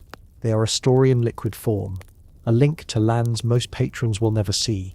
The tavern keeper sees his new customers and nods toward the special cask. Gascony Red, he says, with a tone that's half invitation, half boast. The name alone is enough to turn heads. Gascony, far to the south, is famed for deep, bold wines that taste of sun-warmed grapes and carry the scent of the sea breezes that touch the vineyards. Getting such a wine here is a triumph of trade and preservation. Imported wines arrive by different routes. Some come overland, carried by caravans of mules or ox-drawn carts, sealed in barrels or clay amphorae lined with resin. Others travel by ship, stored deep in the hold where the temperature is cooler. Seaborne wines are faster to arrive, but risk being spoiled by storms, heat, or briny leaks in the hull. Overland wines take longer and must survive the jolts of the road, but careful packing with straw and wool can protect them. The variety they bring is astonishing to those used to the same local red or white year after year. From Italy might come sweet, golden wines like Muscat or Malvasia, thick and honeyed on the tongue. From the Levant, strong, dark reds that seem almost spiced even before anything is added. From the islands of the Mediterranean, wines infused with resin or herbs, carrying flavors unfamiliar to northern palates. Each one is a conversation piece as much as a drink, and conversation is exactly what these wines inspire. The two travellers settle at a corner table with their Gascony red, and before long, a small crowd has gathered. Questions fly. How far have they come? What's the road like this time of year? Have they seen any trouble or any marvels on the way? The travellers answer between sips, describing vineyards that roll down to the sea, harvest feasts where entire villages dance until dawn, and the merchant caravans that snake through mountain passes. Imported wines are priced according to their rarity, their origin, and the difficulty of their journey. A cask from Bordeaux might cost twice as much as a local one. Something from as far as Crete could cost 4 or 5 times more. Taverns rarely buy such casks outright, unless they know a feast day or noble gathering is coming. More often, a wealthy patron will request one, paying in advance and allowing the tavern to sell the remainder by the cup once their own guests are satisfied. On special occasions, imported wines are presented with ceremony. The tavern keeper will tap the cask in front of the assembled guests, letting the first pour run into a silver or pewter goblet rather than a common clay cup. Sometimes the wine will be tasted by a trusted regular before being offered to others, not out of fear of poison, though that fear exists, but to ensure it hasn't turned in transit. The prestige of imported wine isn't just about flavour, it's about what it represents. In a world where travel is slow and dangerous, each sip is a connection to far-off lands, a reminder that there is more beyond the town's walls. For merchants, offering such wines can be a way to show off their trade networks. For nobles, a way to display wealth and refinement. For ordinary townsfolk, a rare chance to taste something usually reserved for the privileged. Sometimes, imported wines carry with them traces of the cultures they came from. An Italian merchant might show the tavern keeper how to serve Malvasia, slightly warmed with a twist of orange peel. A sailor from the eastern Mediterranean might suggest mixing a sweet Cypriot wine with a dash of cold water for a refreshing summer drink. These small variations add to the allure. You're not just drinking wine, you're tasting a tradition from somewhere else. But imported wines also have their risks. If a cask leaks or is poorly sealed, the wine may arrive spoiled, sour, or contaminated. A tavern that serves bad imported wine can lose its reputation in a single night, so careful keepers will taste every shipment before offering it for sale. Sometimes the wine can be salvaged with spices or honey, but if the fault is too great, the cask might be sold cheaply to those who don't mind its flaws, or used in cooking, where heat and herbs can disguise its shortcomings. Not all foreign wines are received with equal enthusiasm. Some flavors are simply too strange for local tastes. Resin-flavored wines, common in the eastern Mediterranean, often divide opinion sharply. Some patrons praise their sharp, piney bite, while others swear it tastes like drinking tree sap. Sweet wines can feel luxurious to some and cloying to others. Still, the novelty keeps people curious, and most will try at least a cup for the story alone. There is also the matter of politics. In times of war, wines from certain regions may become scarce, or even forbidden. A town allied with one kingdom might refuse, or be forbidden to buy from vineyards in enemy territory. Smugglers then step in, moving casks across borders, under false markings. The danger only adds to the prestige of drinking such wine. It becomes not just a luxury, but a quiet act of defiance. For those who can't afford a full measure of imported wine, taverns sometimes offer mixed cups, a blend of foreign and local vintages. The idea is to stretch the expensive wine without losing all its distinctive flavour. It's not quite the same, but for many, it's as close as they'll get, and the tavern keeper knows that once a patron has had a taste, they may save their coins for the day they can afford the real thing.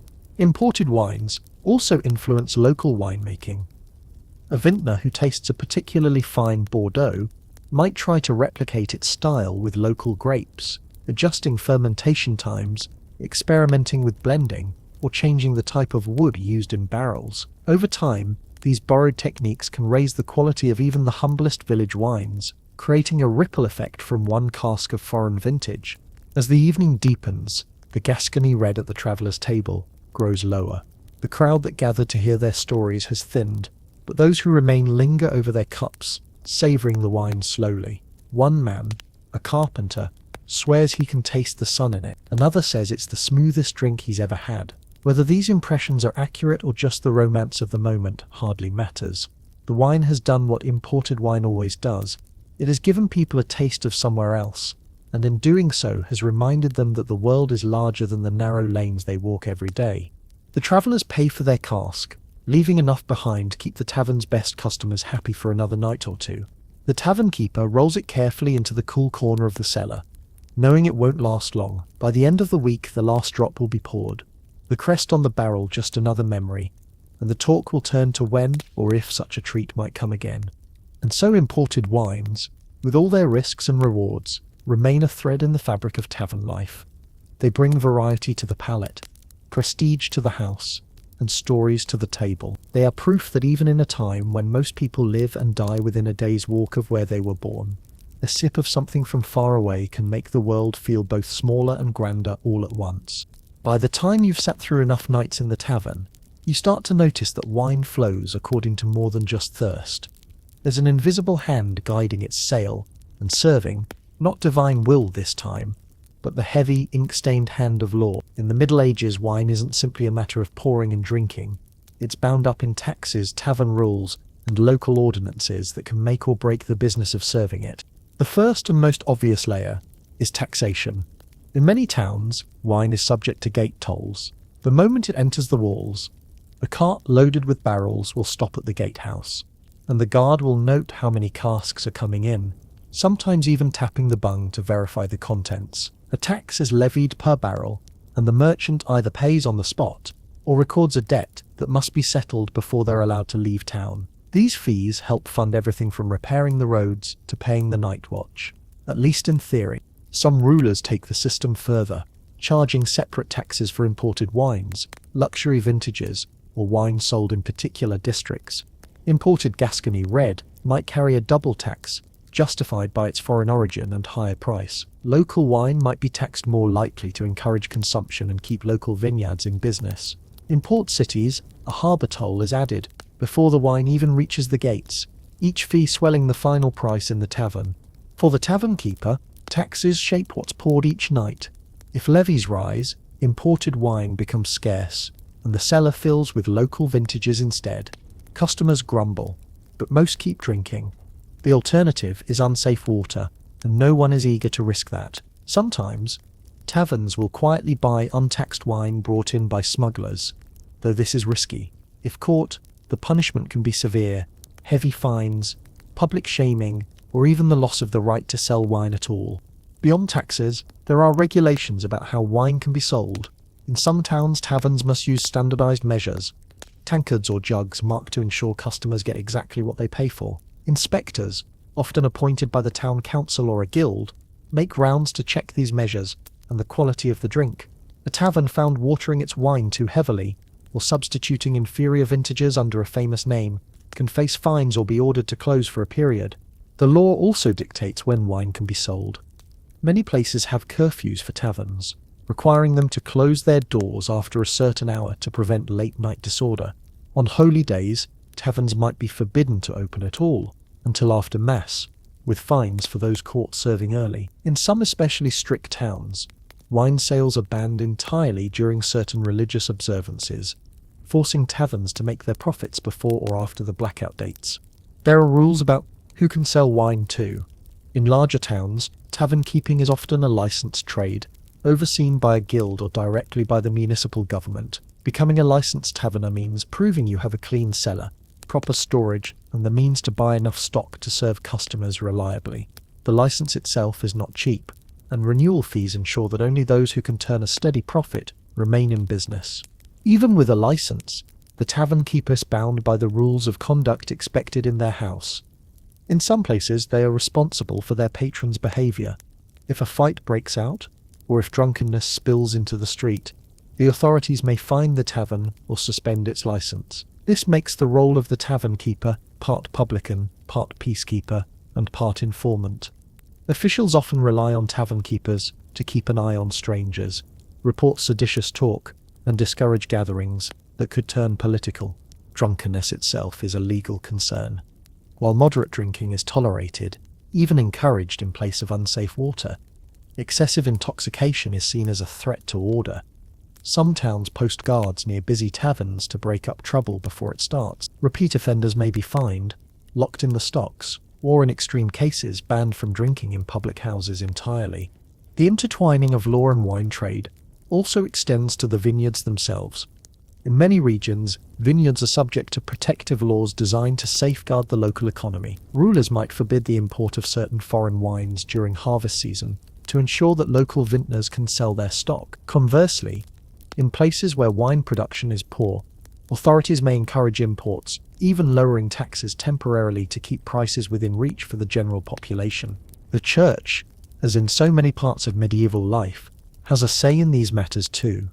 Ecclesiastical courts sometimes weigh in on disputes over wine sales, particularly if they involve religious houses that grow and sell their own vintages. Monasteries are often granted tax exemptions, giving them an advantage over secular producers, a source of tension that can flare into legal battles. Guilds of vintners and taverners add yet another layer. They regulate prices, set quality standards, and sometimes dictate the hours during which wine can be sold. Joining such a guild brings protection and prestige, but also obligations. Dues must be paid, and members must abide by guild decisions, even if it means taking a loss on certain sales. A guild might, for example, order all taverns to sell a particular vintage at a fixed price to move stock, or to boycott a supplier accused of fraud. Smaller, unofficial rules also shape the tavern's life. In some neighborhoods, there's an understanding that certain tables belong to certain regulars, and woe to the stranger who ignores this custom. Others have unspoken agreements about pouring weaker wine for known troublemakers, or letting favored customers taste a new cask before anyone else. These aren't written into law, but they are enforced by the same social pressure that can keep order as effectively as any constable. For travelers, navigating these layers of rules can be confusing.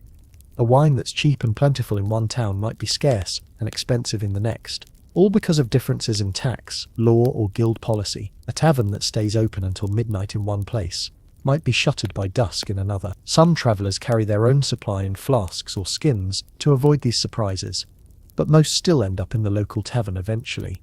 It's where the news is, where the warmth is, and where the safest drink is poured. On the enforcement side, the town's wine inspector is a figure both respected and resented. Respected because their work keeps fraudulent or unsafe wine off the market. Resented because they have the power to disrupt business with a single unfavorable judgment. They arrive without warning, lifting lids, sniffing casks, and checking measures against the official standard. Tavern keepers greet them with a smile, but it's often tight-lipped. A failed inspection can mean losing a night's trade or more.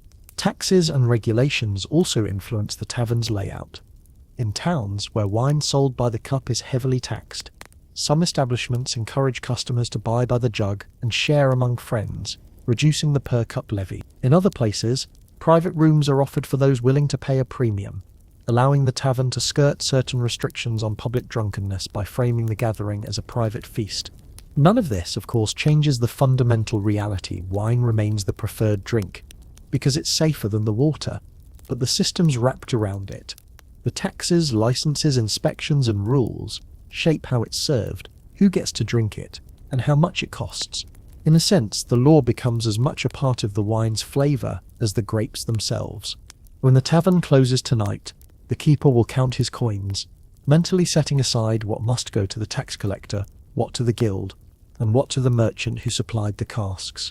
What remains will feed his family, repair his roof, and buy the candles that keep the tavern lit on long winter nights. He'll also be thinking about the next inspection, the next shipment, and whether the council might be raising the tolls at the gate. For you, sitting at your table with a cup in hand, all this is invisible. You taste only the wine, feel only its warmth, and hear only the laughter around you. But behind every pour lies a network of rules and reckonings, without which the tavern's shelves might be empty, and your cup might hold nothing safer than a gamble from the town well. By the time the harvest season arrives, the mood in the tavern, and across the whole town, changes. The air smells of trampled leaves and wood smoke. The sky glows with that particular gold of late autumn, and carts rumble into the market square, piled high with the last fruits of the year. In the vineyards, the work of months comes to its climax. Grapes are cut, pressed, and the juice begins its journey toward becoming the next year's lifeblood in every cup. For wine drinkers, this is more than an agricultural milestone. It's the start of a season of celebration. Medieval society marks its calendar not just with saints' days and market days, but with feasts tied to the cycles of farming. And the grape harvest is one of the biggest. Even those who don't work in the vineyards have a stake in it. A good harvest means plentiful wine and lower prices, while a bad one can sour spirits for the entire year ahead. The first sign that the festivities are about to begin is the arrival of the new wine in town. Not yet the clear, smooth drink you know, but still young and cloudy, its fermentation only just complete. Taverns will tap a fresh barrel and serve it proudly, warning customers that it's green but good. The flavour is sharp, sometimes even a bit fizzy, and while it won't keep for long, it's a taste of the season itself. These early days of the harvest season are marked by gatherings that blur the line between work and celebration. In vineyard towns, the final day of picking is often followed by a communal feast in the fields or press house. Long tables are laid with bread, cheese, roasted meats, and of course the new wine. Workers and owners sit side by side, eating and drinking in gratitude for a completed harvest. Songs rise into the cool evening air, some bawdy, some reverent, all fueled by cups that are refilled as fast as they're emptied. In the tavern, harvest celebrations spill over into special menus and longer hours. Mulled wine might make an appearance earlier in the year than usual, its spices mingling with the scent of roasting chestnuts or meat pies. If the harvest has been good, the tavern keeper may even drop prices for a few nights, drawing in customers who want to toast the season together. Beyond the vineyards, wine takes center stage in other feasts. Weddings, saints' days, and civic celebrations. At a wedding, it is both symbol and sustenance. Guests drink to the couple's health, to their prosperity, to the hope that their love will last as long as the finest vintage in the cellar. Wine flows more freely at these events than at almost any other, because generosity is part of the display. A wealthy family might serve imported wine to show their means. A poorer one will serve what they have, but make sure everyone's cup is never empty. Saints' days are marked with their own traditions. In some places, the day of a patron saint is celebrated with a procession, music, and a feast in the town square. Taverns play their part by serving special batches, perhaps wine sweetened with honey or flavored with local herbs. A cup might be given free to the poor, a gesture of charity that also serves as good advertisement for the tavern. On these days, wine isn't just drink, it's a tool for building goodwill, community, and reputation. Civic celebrations, too, lean heavily on wine. Victories in battle, the signing of important charters, or the arrival of a distinguished guest all call for public drinking. Barrels might be rolled into the square and tapped for everyone to share, the cost covered by the town's coffers or a wealthy sponsor. This is wine as public spectacle. The act of pouring it freely is meant to say something about the health and strength of the community. At the heart of all these occasions is a shared understanding. Wine is more than refreshment. It is a medium of connection. When cups are raised together, people are reminded physically and symbolically that they share the same struggles, the same joys, the same need for something safe and sustaining to drink in a world where water is often a gamble. There are, of course, dangers in such abundance. Feasts can end in quarrels, and an evening meant to seal alliances can unravel if someone's temper turns with their third cup. Tavern keepers and feast stewards alike learn to pace the pouring, offering food alongside drink, slowing the service when voices grow too loud. In some towns, local ordinances require that wine be cut with water at public celebrations, not for reasons of safety, but to keep intoxication from spiraling into chaos. Still, the role of wine in these seasonal and ceremonial moments is too important to be diminished.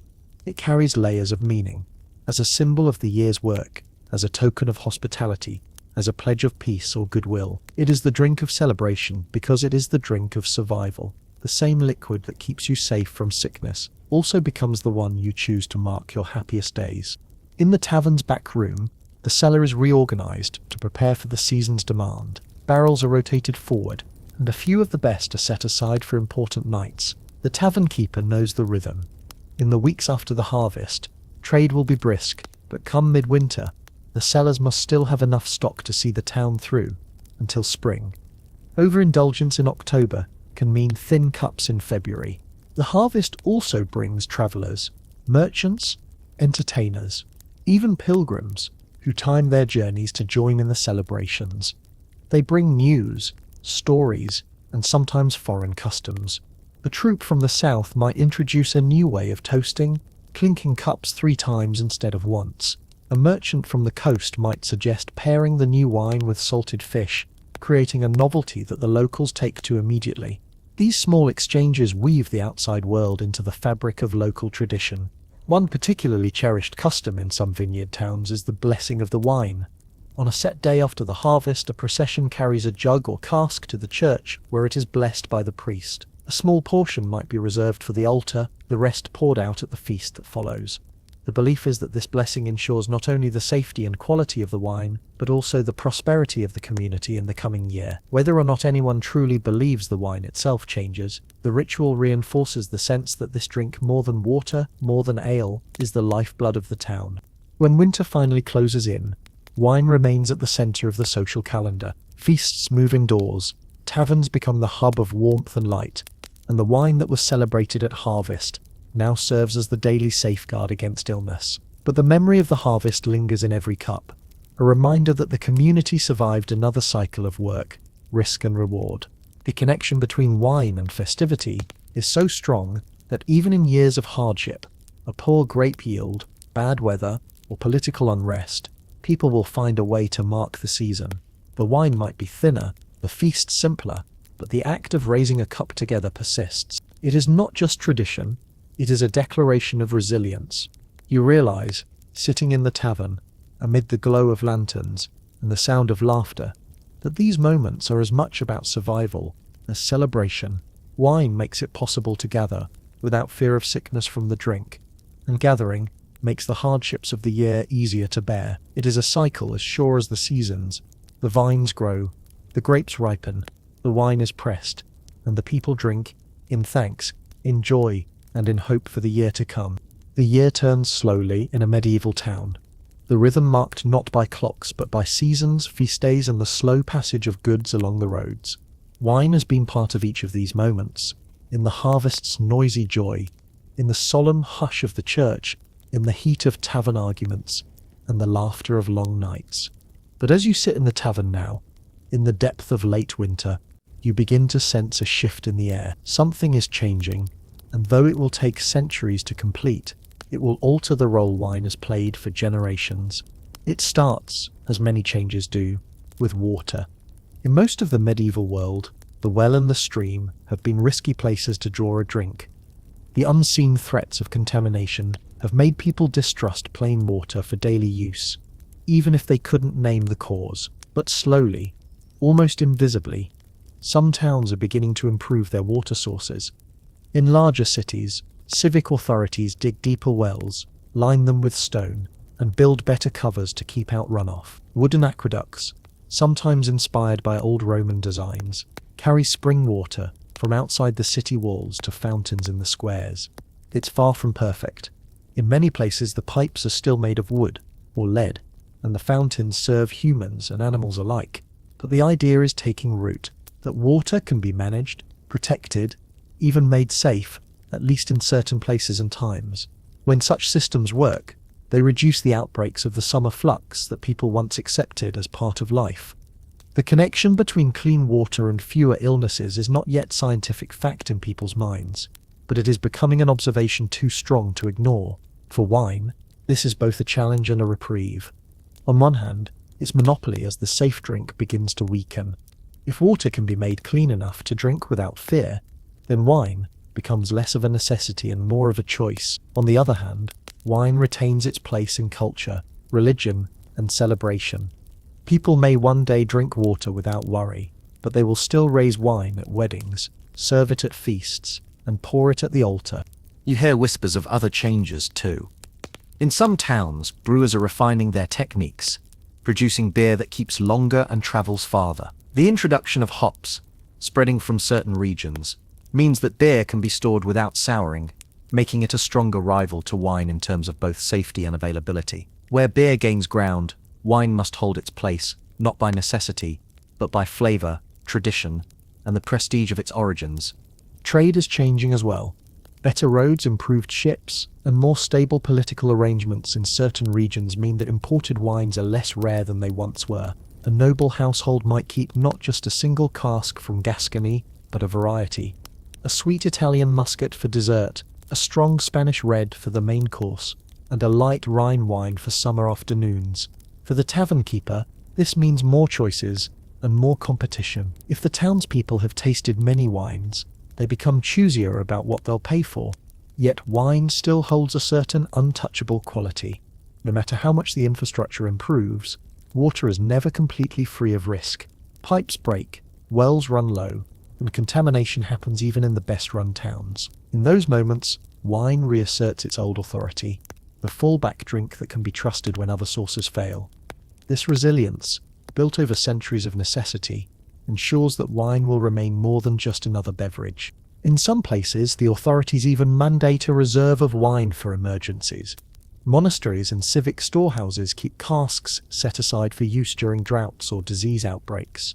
When the water supply is either unsafe or insufficient, taverns are expected to contribute to this reserve, storing wine that might never see the inside of a customer's cup unless the town finds itself in crisis.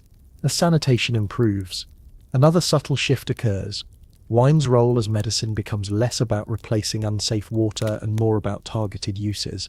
Physicians still prescribe wine for certain ailments, to warm the blood, to aid digestion, to lift the spirits, but they no longer need to recommend it as a default for everyone. In the long term, this will push wine further into the realm of choice, rather than survival. But for now, the old habits run deep. You watch as a group of younger patrons in the tavern drink their wine alongside mugs of something else, water drawn from a new fountain in the square. They speak of it with a kind of pride, as if the fountain itself were a symbol of progress. But when the water jug is empty, they refill their cups with wine, laughing that some things shouldn't be replaced. In this moment, you see the truth. Clean water may come, but wine's place is secure in the human heart. Still, there are hints of what the future will hold. In towns where the water is cleaner, people drink a little less wine each day. The cups are smaller. The casks last longer between deliveries. Tavern keepers respond by leaning harder into wine's cultural roles, hosting music nights, offering imported vintages, or serving elaborate spiced blends that turn a simple drink into an experience. The wine becomes not just something to quench thirst, but something to savor. This transformation mirrors a broader change in medieval life.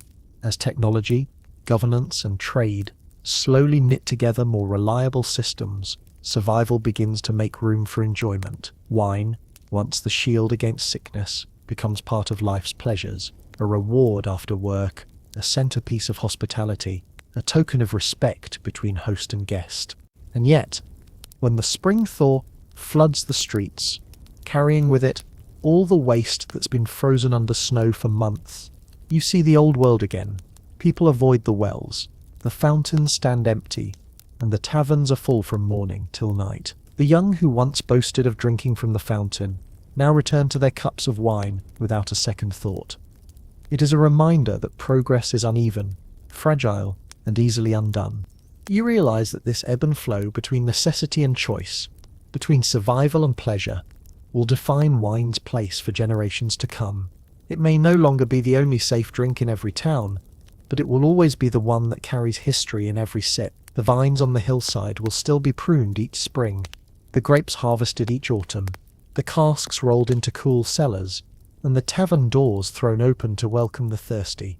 One evening, as the candles burn low, and the tavern keeper draws the last pour from a well-aged barrel, you find yourself thinking of the long road wine has travelled, from the vineyard rows to the tavern bench, from the church chalice to the merchant's ship, from the doctor's prescription to the dice player's toast. It has been the constant companion of medieval life. Even as the world changes, slowly, unevenly, unpredictably, wine remains both a comfort and a connection, a link between the old ways and the new. The room grows quieter as the last patrons drift out into the night. The fire sinks into embers, the scent of wine lingering in the air like the aftertaste on your tongue. Outside, the street is slick with melting snow, the runoff pooling in the gutters. Somewhere down the lane, a new public fountain stands ready, its basin filled with clear water from the hills. But here, in the tavern's warm, shadowed space, the casks still stand, and the next pour will be wine. You lean back, feeling the day's noise and movement ebb away. The tavern keeper stacks the cups, sweeps the floor, and pauses to pat the side of a sealed barrel, as if to thank it for another day's work. Tomorrow, people will come again, for safety, for celebration, for habit, for pleasure. Clean water may become more common, but wine will never lose the deeper role it has carved for itself. And as your own eyes grow heavy, the sounds of the tavern fade into the gentle creak of the beams and the faint hiss of the cooling hearth. The warmth of the wine lingers, steady and reassuring.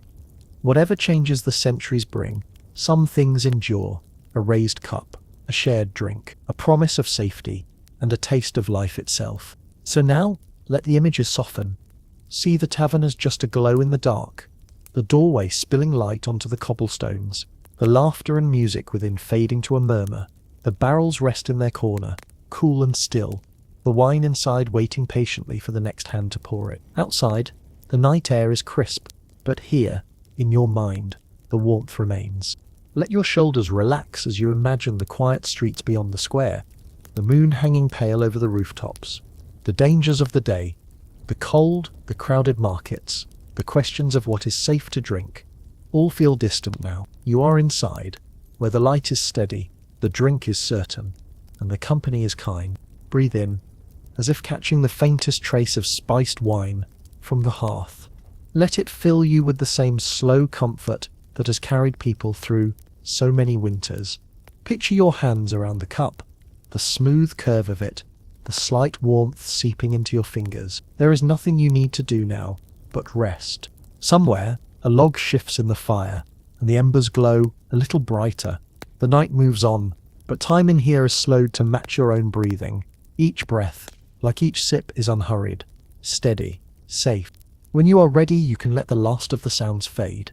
The tavern is quiet now, the door closed, the world outside kept at bay. All that remains is the soft memory of wine, the promise that it will be there again tomorrow. Part of the long, unbroken thread that ties one day to the next, one life to another.